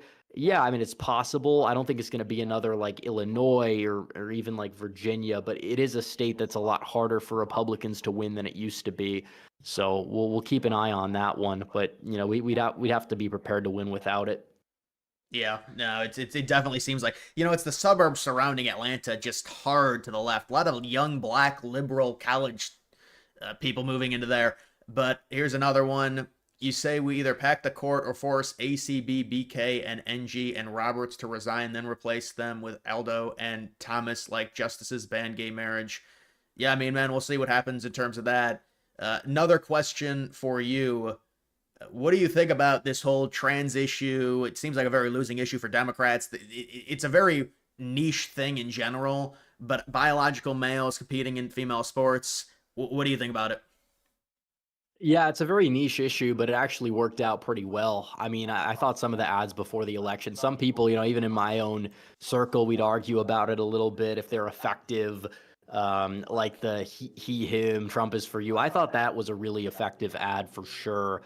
But in terms of like the whole issue itself, like I was prepared if Trump did fall short for some reason to say like, not enough people care about it. But I think it did work. And I think it's just symbolic of how crazy a lot of these people on the Democrat side are. I mean, the public has shifted because we've seen it from time and time again, where you have the issues like first it's civil unions. And I think a lot of people on the right are going to just be like, okay, whatever, same rights, whatever. You want to move in with each other, get the paperwork, get the tax break, whatever. We're not going to die on that hill. And then it's gay marriage, which then people are like, even if it redefines marriage, is it the biggest deal in the world? And then these people start talking about you could change your gender on a whim. And then so many people on the right bend over and say, like, oh, as long as it's like an adult. And then you see where they keep going. They keep going, they keep going down the line. It's like the slippery slope is not a fallacy in this department. It is real. These people are incentivized to have that slippery slope because it's an industry for them. And they support the craziest things possible because of it. And you're the worst person ever if you question or disagree or use the wrong pronoun or whatever the hell that means. And it is true that even support for like gay marriage in the recent years has declined because of it, because people are seeing, yeah, this has led to X, has led to Y has led to Z, etc. And people want to stop the cycle of insanity. And I'm glad to see the corner being turned on that, and Democrats now on the back foot of an issue in that department. Yeah, people want to know your take on Pope Francis passing away. Who do you think will be the next pope? And what do you think about Pope Francis getting some heat for being woke and what he said to Vance? Yeah, I mean, I definitely disagreed with him. I'm not Catholic. I'm Armenian Orthodox. I've thought about possibly converting myself, but it's not something that I've like fully come to a conclusion on. But it is true. The Pope is very liberal on like immigration. He's liberal on things. I know it will take some of the things he says out of context and run with them. And that's true. And hopefully the next pope is going to be more conservative, especially on the issue of immigration. I'd like the African cardinal guy. I think it's like Sarah or Sarah. whatever his name is to take the Sarah, to take the throne. Just the problem is that like he's very old. He's like 79. I don't know if that's going to work, but if that could happen, that would be great. And it really would be great for the church itself, looking at it from their perspective, because people will say you shouldn't base your religion, you shouldn't convert because you like the Pope or whatever. But human nature will show that the best salesmen do bring in a lot of people, and if that's something that'll get people open to it and like their philosophy or whatever, like being a one-man evangelist or whatever you want to call it, like that definitely would help out significantly for the church, because there's so many people who will say like it's gone liberal in recent years and they don't support it anymore or whatever. So if that's something that if the Catholics want people to join their church, getting this guy in there would definitely, in my opinion, help out, because he actually is not somebody who will bend over to like this liberal twisting of the Christian or Catholic faith. Yeah, I mean, it seems like even Catholics who obviously were very sad about the passing, they certainly want somebody more right wing, at least in the United States. Seems like Catholicism is huge right now with like, I don't even want to call it like based conservatives. It just seems like it's a big movement right now within the U.S. But you have been cutting out a little bit. I'm not sure the cause of it in terms of the Discord, but we'll keep going a little bit longer. Hopefully, I'm not sure why that's happening, guys. But we do have a few more donations here. The Georgia problem. This is why GOP must go after Michigan. So yeah, Georgia is an issue, and also it's a North Carolina thing. If you can take North Carolina, you can stomach losing Georgia, especially with how good Florida looks nowadays. But the Rust Belt is still going to be very important for the foreseeable future, I would say. We got another donation. Just bought a house and let your wife be an SAHM for a 4-month-old boy. You're betting on Trump's economy. Others aren't. Nothing can stop what's coming. Yeah, no, I agree. I think it's a good time to get into the markets and to buy right now. You got to buy when there's blood in the water. And I mean, this is obvious. Once the trade deals start coming in, it's more bullish news. You get the rate cuts. It's going to be a lot better for everyone. Another donation here. They have the power to do something. Yeah, let me join the Discord chat. Dude, come on. You got to stop. You're obsessed with $2 donations. Now I'll give you've been donating a little bit more tonight, but yeah, we've gotten a lot of donations here. But here's a question that I had seen from the chat. Worst member of the Trump administration? That's a tough one. I mean, a lot of people will say Pam Bondi. I kind of have to agree that she's kind of underwhelmed. I'm not going to say, oh, fire her tomorrow, but like I would give her like an ultimatum if you don't get more done by X date in this department. Like, and the whole like Epstein binder thing was not really a good look. Like, I know they did release the JFK files, and I know there's more files they're going to be releasing on the way, and that's good. But it's like I also think Mike Waltz was pretty mediocre, and then you have this scandal where he puts a left-wing journalist who's been out to get Trump. I don't know how he has access to his contact, and he gets him in the Signal chat. So it begs a lot of questions and skepticism about the guy, because he's always kind of been more neocon. Maybe it wasn't his fault, maybe it was, but I think he's another one people should probably be looking into, and I wouldn't really lose any sleep if he got fired. I'll say that much. Yeah, I think the common answer would be Waltz because of the signal and also the fact that he is more of a neocon. He's more hawkish when it comes to the Middle East and just in general. So, yeah, I mean, Waltz, the Bondi thing. How about the influencers? Dude, imagine if you got invited to that. You hold up a binder. It's less stuff that, like the binder had stuff that was previously already open for everyone, and they redacted it in the binder. It's insane. What do you think about those influencers just with like the binders thinking they like conquered the world? Yeah, I mean, I understand. You're in the White House. If I got invited, I would probably go as well. But the whole thing was just it was an optics disaster. You can't do that. You can't promise people and underdeliver. Like, I understand that oh, well, there's this conflict. They're getting, there's files, which I'm sure there's a lot that have been in the shredder as well. If there's a lot of people that are implicated, I don't think we're ever going to know all this stuff. But it's like, yeah, I do believe that if you're in that situation, you can't overpromise and ridiculously underdeliver, and that's exactly what they did. So it wasn't a good look for the administration. It wasn't Trump's fault, but it's like the Department of Justice. You can't be doing that and expect people to just go along with it like it's nothing. So I don't really blame the influencers. I choose to blame the leadership for that bungled rollout for sure. Yeah, it just made for a funny moment when they started bragging about it and stuff. And I mean, it's a horrible situation to be in if you're there because you're already hyped up and they tell you, oh, you can't release this until 3 o'clock. It's highly secret. And then, I mean, people start turning on, the internet is just brutal. They'll just turn on you immediately. But it was pretty funny. We also got another donation here. Deporting illegals is fine, but you want to see some real treason arrests. It always seems like they say they're going to arrest people and they never do. But I mean, we'll see what happens. They gave all those people within the Biden administration pardons going back. Biden's family got pardoned for 11 years. So I'm not sure about that. People talking about Hegseth. Yeah, Hegseth, they're really going after him. It seems kind of interesting considering he came out, at least in terms of what was leaked, against military action against Iran. And now it's coming out against him that I guess he shared some message with his mom or something. I don't even know, some signal chat. But I don't think it's going to be a big deal either way. Just a question for you: are you planning on running like for public office at all? It's definitely something I consider down the line. As of right now, I'm just going to be going to law school and doing my channel. But maybe in the future, it's definitely something I've thought about. I would probably just try to do like a congressional grift, like a lot of influencers do. They run and then they get embarrassed because they don't know how the system works. But like even like state representative, that does have a lot of pull. It does open a lot of doors.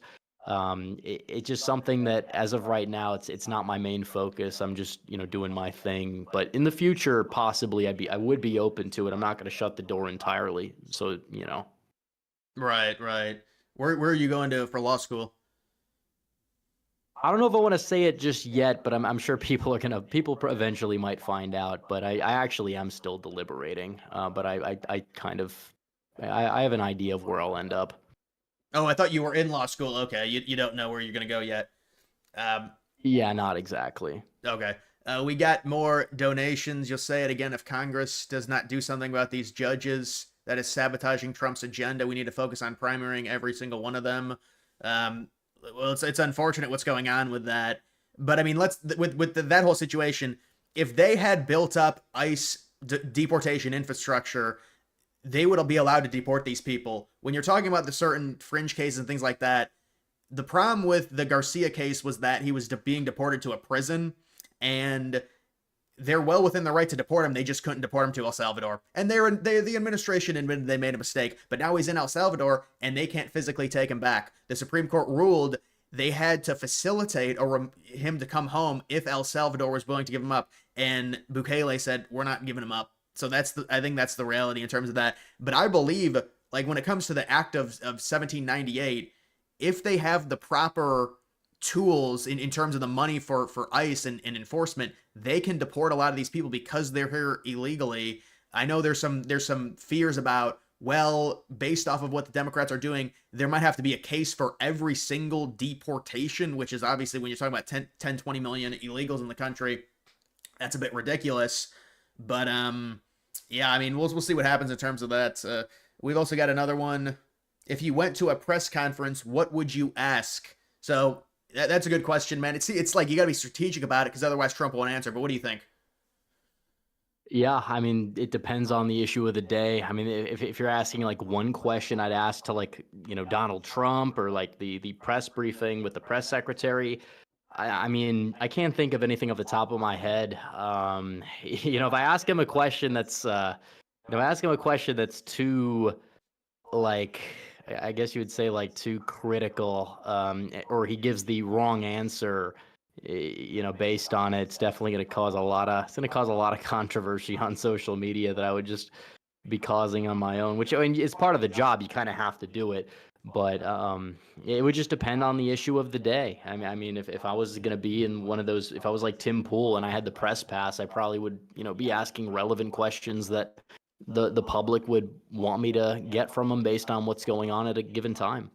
Yeah, and with Trump, it is hard when you think about what question to ask him, but then strategically, what question will warrant an insightful answer rather than just, oh, you could ask him something crazy, over dramatic, but he's not going to answer it in any meaningful way. So there is a Yeah. strategy behind, because I've been asked that question from my chat as well, and I agree. I mean, I really don't have much of an answer in terms of what question it would be, because Trump gets so many questions, and a lot of them you can just sidestep questions very easily, even if it is a good question. So yeah, I mean, I guess it just depend on what was the day. Maybe something in relation to territorial expansion. I don't know.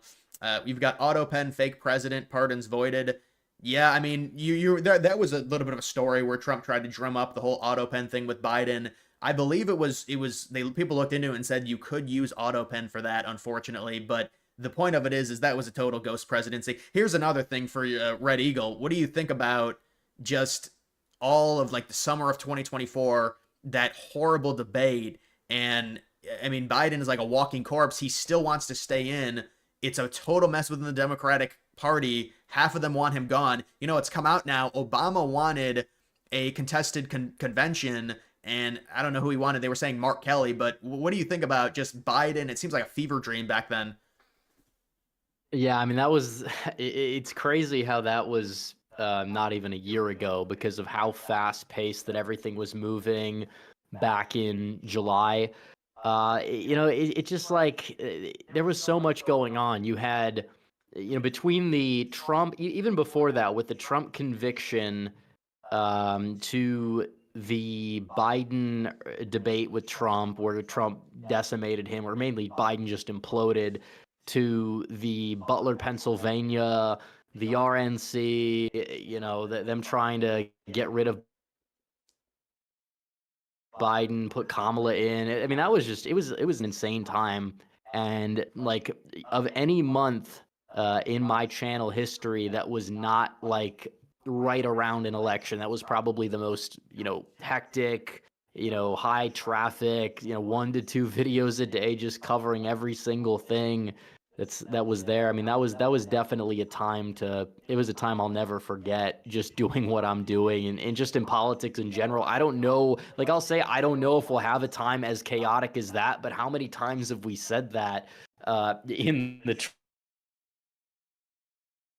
era already? So it's like, it's just crazy.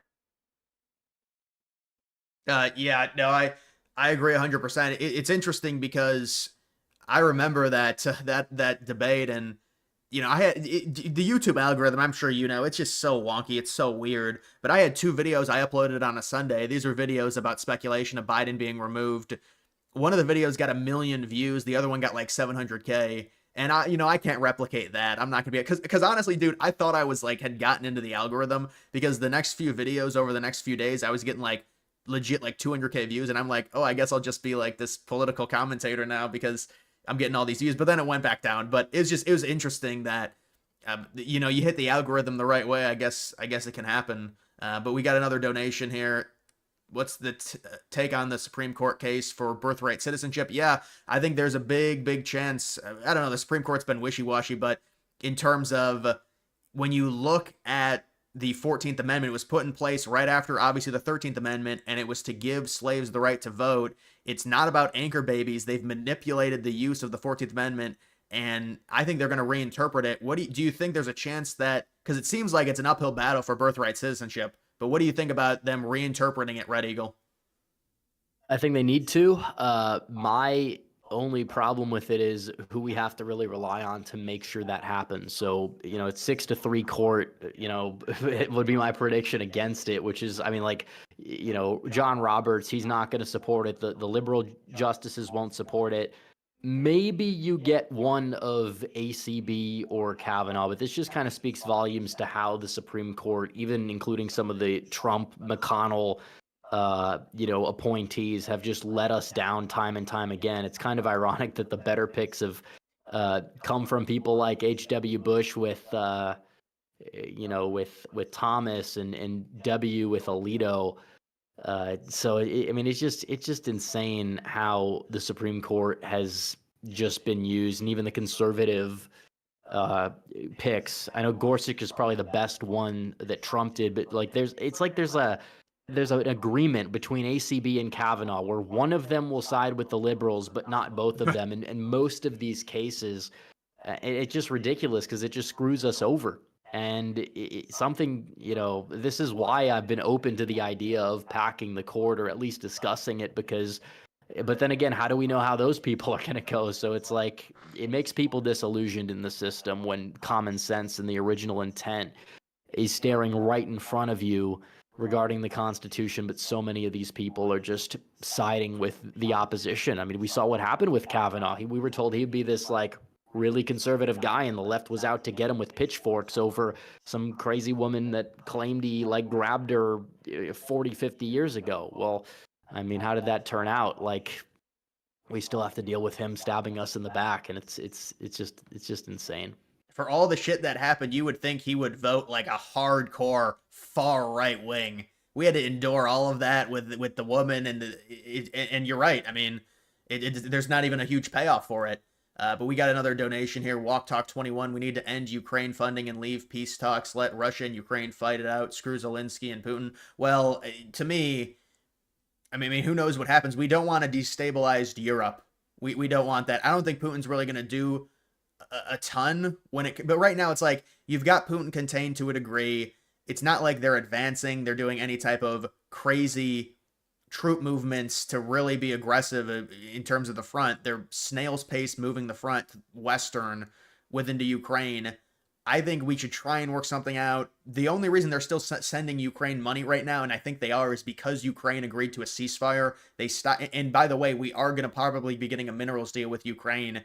Whether or not that yields anything, it seems like a mess in terms of mineral extraction. And can we even refine them, or do they have to go to China? I don't know how any of that works logistically. It seems like it'd be a mess. But I've been seeing these questions. So people ask, do you think the moon landing was real? I actually do think it was real. What do you think, Red Eagle? Yeah, I think that like I understand the skepticism for everything, but like some of these people that just try to go down every rabbit hole without any sort of nuance for the sake of its conclusions. And it's like I feel like it is to an extent like a psyop where it's one of the greatest achievements we've had as a nation, and then you'll have people that try to tear it down. So I understand why there's a little skepticism because our leadership has lied about many things, conspiracies that are real.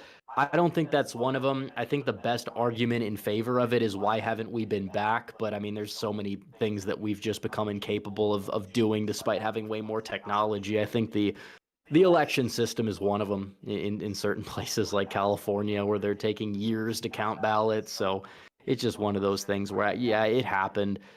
We did it, and we should be proud of it. But I understand why people are going to go down that path because we do have leadership that's lied to people. So, Yeah, no, I mean, I agree. I understand the skepticism and not going back. You could argue, I mean, what's the point to go back? I think we could go back if we wanted to, but they said, Elon said maybe yeah. they'll do it. I just think when you look at the moon landing, I mean, that was the space race. That was the USSR versus the United States. They were tracking our Apollo missions using Doppler. So, I mean, they would call us out and say, no, they faked it. They said they confirmed it, and they said they actually did it. The Soviet Union did. That's the communist Soviet Union. And also we put the retroreflectors, which is it's a mirror up there. They say it's fake. Well, I mean, how are we getting signals back to Earth?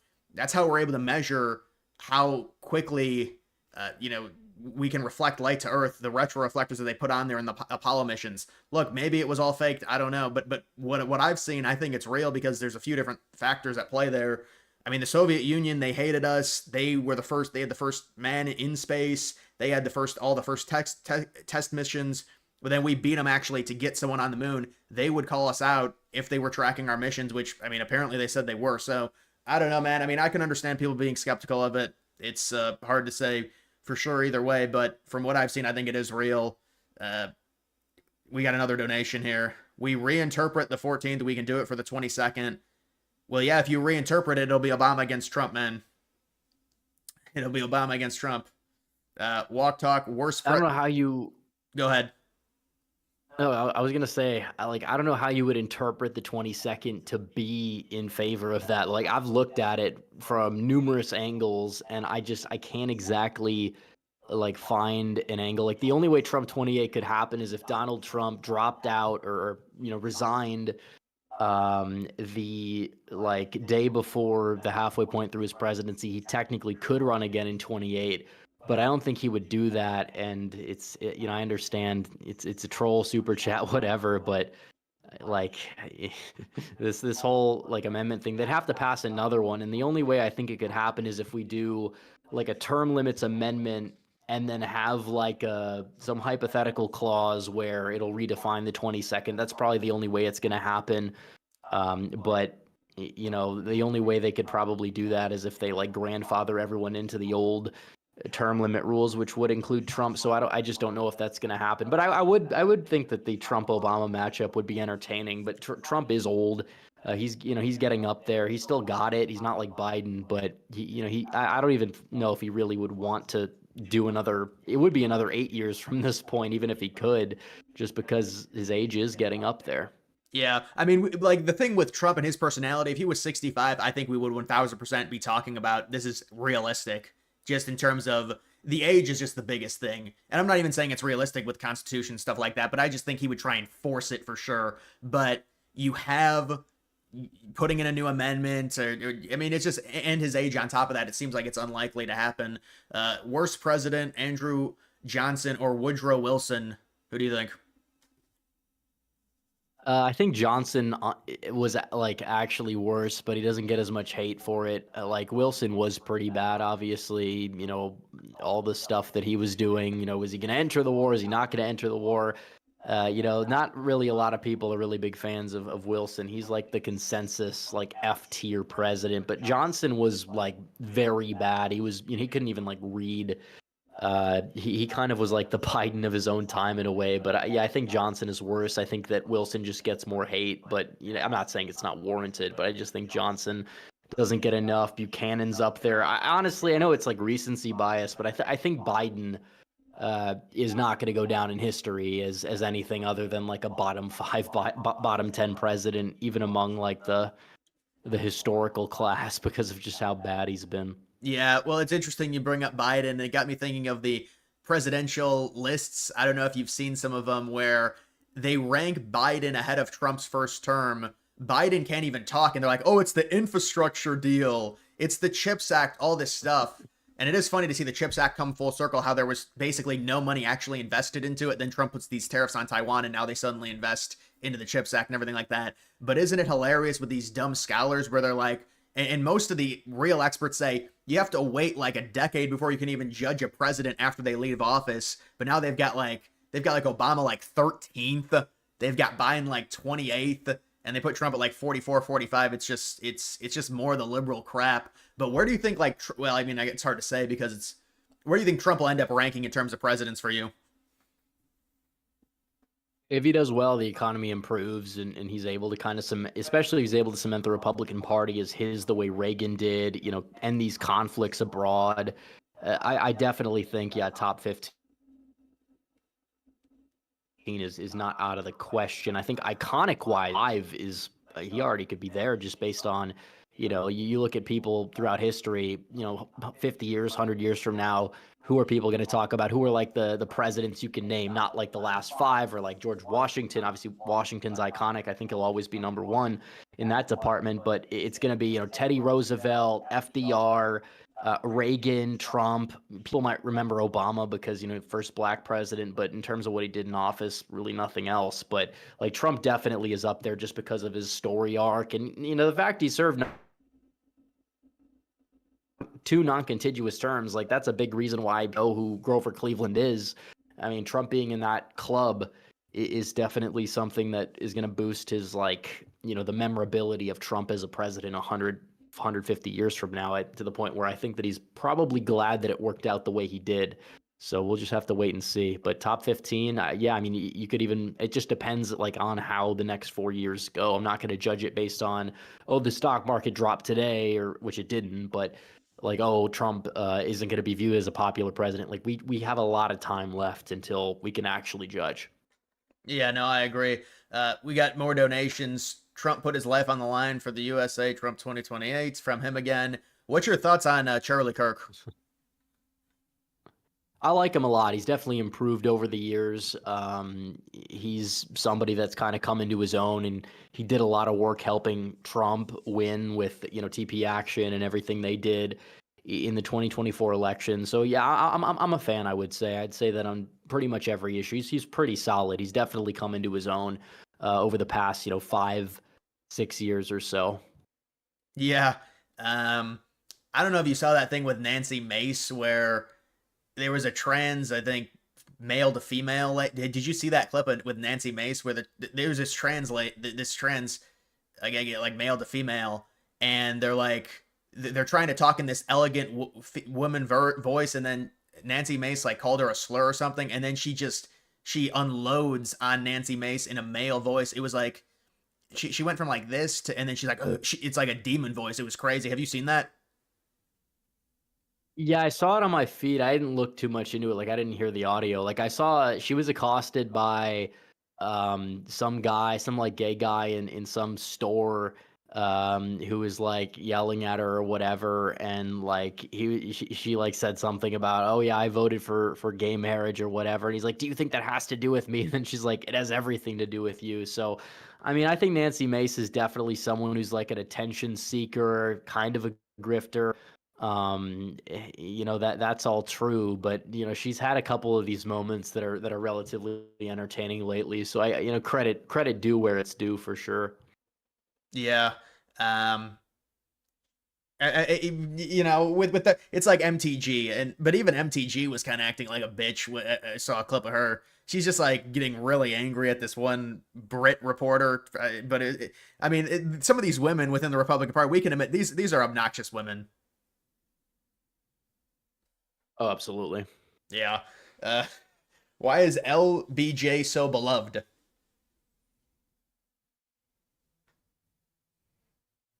Mm. That was a Is he even beloved? yeah, that was a super chat question. I don't know. I was gonna let you take it, but Yeah, I don't think he's really. I actually don't think he's really. The left's gonna love him because he, expanded the welfare state and everything like that. But I think he's pretty hated. These historian rankings are almost always a very, very big leftist. So that's kind of probably what drives up his rank. yeah. No, I mean, especially you can see by it's like well we admit we rank Washington number one, and then sometimes they put Lincoln two or Lincoln three, but they are extremely left wing. But we've also got another super chat. How do you guys feel about Trump deporting students and defunding colleges for being anti-Semitic? Well, I think it's I came out against that. I don't think it's good. I think it's a bad precedent. Liberals are going to use it against us. To me, it's that is a little bit of the Israel stuff. I mean, I think sometimes it's over embellished. I mean, these people are saying like death to the West, and they're on green cards. I mean, come on, they're on like student visas or whatever. But I do think it's not a great precedent, and it just stokes the flames to the people that are like, oh, Trump's in bed with Israel and all this stuff. And so I think it's a bad look for Trump. What do you think? Yeah, I mean, like the student that was deported, I fully support it. Like if you're not here legally, or even if you're like a student that's international and you're like causing chaos and havoc on a campus and saying all these things about America, whatever. Yeah, he probably should have been deported in my book. I think some of these, even with the funding, like yeah, I'm not opposed to the idea of it. The problem is, it's like these colleges have been indoctrinating people for a very, very, very long time in a lot of bad ideas. So it is like, it's like I'm not going to sit here and say that, I'm opposed to the idea of it. I just think that it's like, it shouldn't have taken this, like for a foreign nation or whatever, to be the straw that broke the camel's back in that department. So, I mean, either way, it's just, it's kind of one of those mixed bag things where, yeah, I understand the motivation. I think that it should be applied more, broadly or fairly across all groups or whatnot. But yeah, I mean, he's definitely got to be careful about how you go about doing some of this stuff. But the thing is, it's very clear they've been trying to do this to us for a while. I don't know if I fully can agree 100% with this. Oh, if they're doing it, to us, or if we're doing it to them, they're gonna do it to us when they're kind of doing it to us. But like in terms of like this whole like the bill like Ron DeSantis, for example, signed in Florida, like the anti-Semitism bill, like it does a lot of it could gut free speech is what I'm saying, and it's not like something that we just need to go along with. And I think that they took the definition from Trump or something, and it could be weaponized. So I understand. I do resonate with that aspect of the whole like free speech argument. Yeah, I mean, I think it's Trump is implementing anti-Semitic laws. That just sounds like Republicans are really doing this. It doesn't sound very good. So we understand that. We got another donation. You rank Eisenhower number one. All right, Walk Talk. I appreciate that. Um, but can you ask Red Eagle? Oh yeah, here's a good one about. And I don't want to keep you on too long, but here's a good one. Ask Red Eagle about the opinion on Doge, the waste, fraud, and abuse being exposed. But what do you think about Doge? And it seems like maybe they're sobering up a little bit. They're realizing there's no way they're going to be able to save. They wanted $1 trillion. It's just not going to happen. Now they're saying it's 160 billion. What do you think about it? And here's another thing that just came out.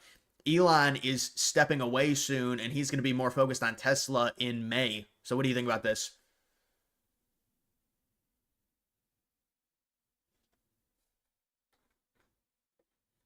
Hello? Uh, yeah, you cut off at the end, but like in terms of like the Doge stuff, yeah, I mean, I think they're not doing enough, is what I'll say. I think that I don't know what it is, if they're caving to pressure, but like the protests against government efficiency in general, and gutting a lot of these programs that have a lot of this pork that is just for ideological purposes, or it doesn't need to be there, or you have people on the payroll that get paid, they don't show up for work. Like that aspect of it, the fact you have people protesting it is borderline brain dead. Now, I will say that in my opinion, haven't done enough. 160 is not where we'd want it to be.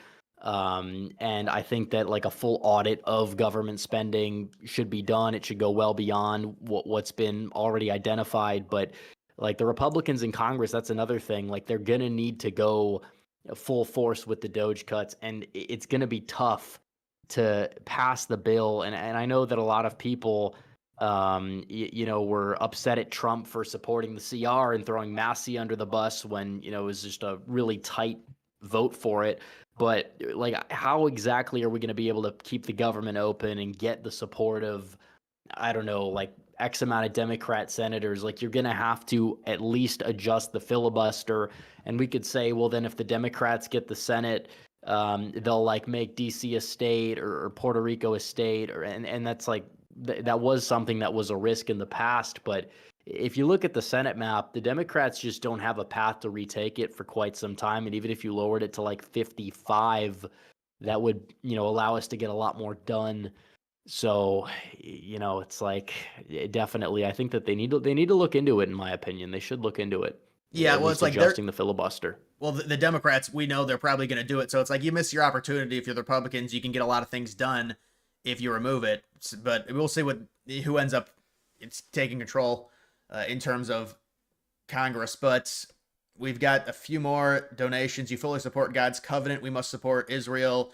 Well, you could argue about the modern state not being that, but I understand, man. We've got another donation. Love the content. Been watching for a few months now, and it's great. You're looking at things like Greenland. You suggest watching Law of Self-Defense. Andrew Barkany for immigration story. All right, we'll take a look at that. Have you seen Law of Self-Defense? I've not. Yeah, neither have I on that. Thoughts on RFK banning artificial food dyes? So that is probably going to go into effect, they're saying, in late 2026. So we have some time. But yeah, what do you think of this? Like gummy bears, they're not going to be all colorful and stuff. And so it's all these fat people, they see the colorful stuff and they just go and eat it. So what do you think? Maybe this will help people. Yeah, I mean, even so, you can dye food naturally and get some sort of color in them, from what I understand. But it's just like, you have this system, this big pharma system that they've really just tried to, in every other country they've gotten rid of it, but like here they try to keep down these like harmful dyes because it's like cheaper or whatever. And it's good that we have RFK doing it. I don't know when it's going to go into effect, but this is long overdue. We need to make sure that at least we can provide enough people or incentivize enough people with these alternatives, with this like movement where you're not going to have as many seed oils. And obviously, I think some ingredients should just be outright banned. Like some of these dyes, they're banned in most other countries in the West. They don't have the same level of obesity rate that we do. And like that's a major problem. It's not what we've been eating or the portions more so than it is the subject matter of what we've been putting in, like with the some of these ingredients that we didn't use back in the day. So that's kind of the whole make America healthy again thing. Yeah, no, I agree. It was crazy. They showed today on X. It was just a tweet, a comparison of the ingredients in McDonald's fries that are served in the UK versus the United States, and there's like 50 extra things in the United States with like citric acid and all this stuff. So yeah, it'll be. I mean, it seems like there's a lot of common sense stuff that RFK Jr. can do. And you would imagine if he's able to get a lot of this done, it's going to be very, very good. Like this seems straightforward. Like he is going to make the country at least a little bit more healthy. I mean, you're not going to be able to change the obesity problem, but that's another thing to where we do have a serious problem with just too many fat people. And it's even like worse where we're at in the United States. I know there's all these first world countries and you think it's easier and people can just, I mean, you don't have to go outside now. You can get food and stuff like that. But there's a lot of other countries that have those luxuries and they're not this fat. And so it's a big issue. And there's going to have to be initiatives that are done to try and to fix this to a degree. There's another donation. Thoughts on disappointing deportation numbers? We did already answer that, man. We talked about the numbers are going to ramp up. We think there's more money in the recent CR in terms of investing into ICE infrastructure upgrades and being able to deport these people. There's going to be more deportations. I don't know if they're going to reach a great number that people are satisfied with, but there's going to be more deportations in terms of that. People also are asking, what's your favorite video game? Of all time, it's definitely something not a lot of people play, but the Just Cause series, Just Cause 2, Just Cause 3, those two, I mean, they've been around for a while, but I'd have to say like the open world aspect of it, just it's they're fun games where you basically get to blow stuff up and do missions and things like that in these like fictional countries, and it's pretty cool. Yeah, when I was younger, I played an open world game called Mercenaries. It's kind of like a little known game. It's before the GTA stuff and everything like that. But you got GTA 6 coming out now. But what about this one? What's your take on Candace Owens? I mean, it's definitely she definitely is somebody that likes to rage bait. I'll say that. Like you have, initially what she was saying about the conflict in, Israel, Palestine, whatever. It wasn't like takes that were all that necessarily out there. Obviously, she has the beef with Ben Shapiro about it because Ben's a big Israel guy, and then she just keeps like pushing the buttons until she gets out of the Daily Wire, and it's she'll just focus on stuff that, and she has like a documentary about Emmanuel Macron's wife being like a man or something. So I don't know what her real end game is, but it's like a lot of her recent takes are a little bit strange to say the least. I mean, some people will like live by the whole Macron thing. I don't really see enough evidence that would point towards it being the case. Like it could be a meme, like the whole like Michelle Obama memes, the big Mike stuff, but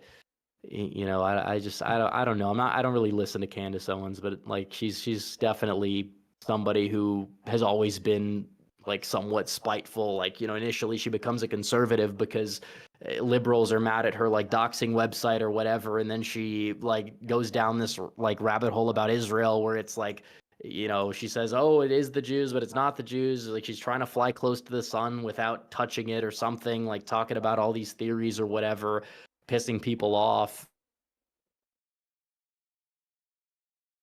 just to spite Ben Shapiro for like their argument or whatever. It's like I don't really know what to make of the whole thing. It's not something I'm focusing on.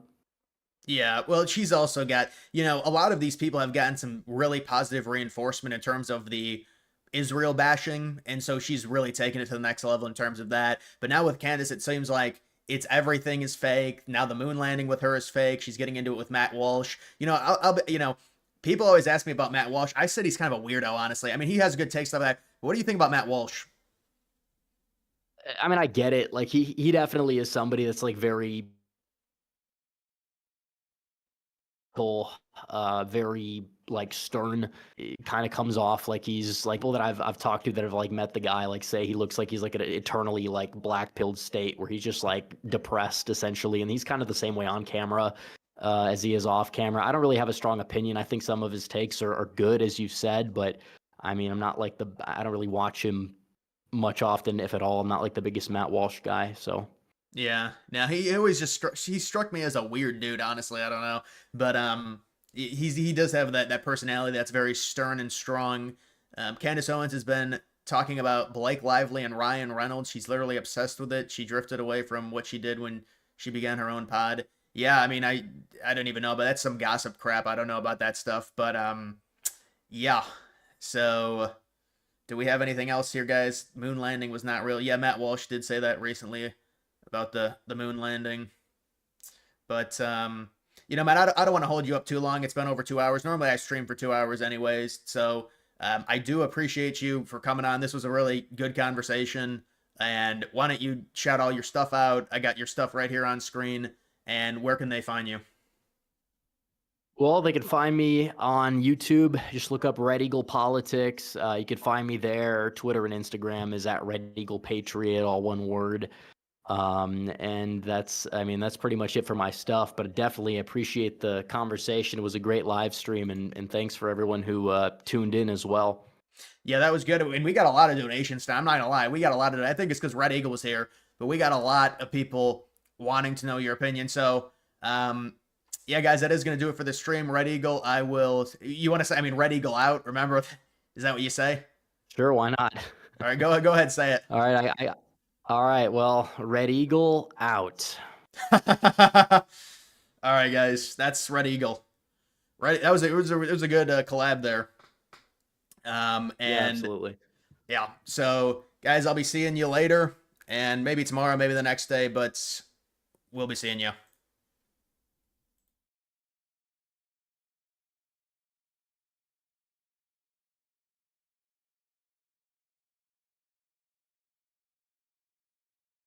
All right. Well, it was a good stream.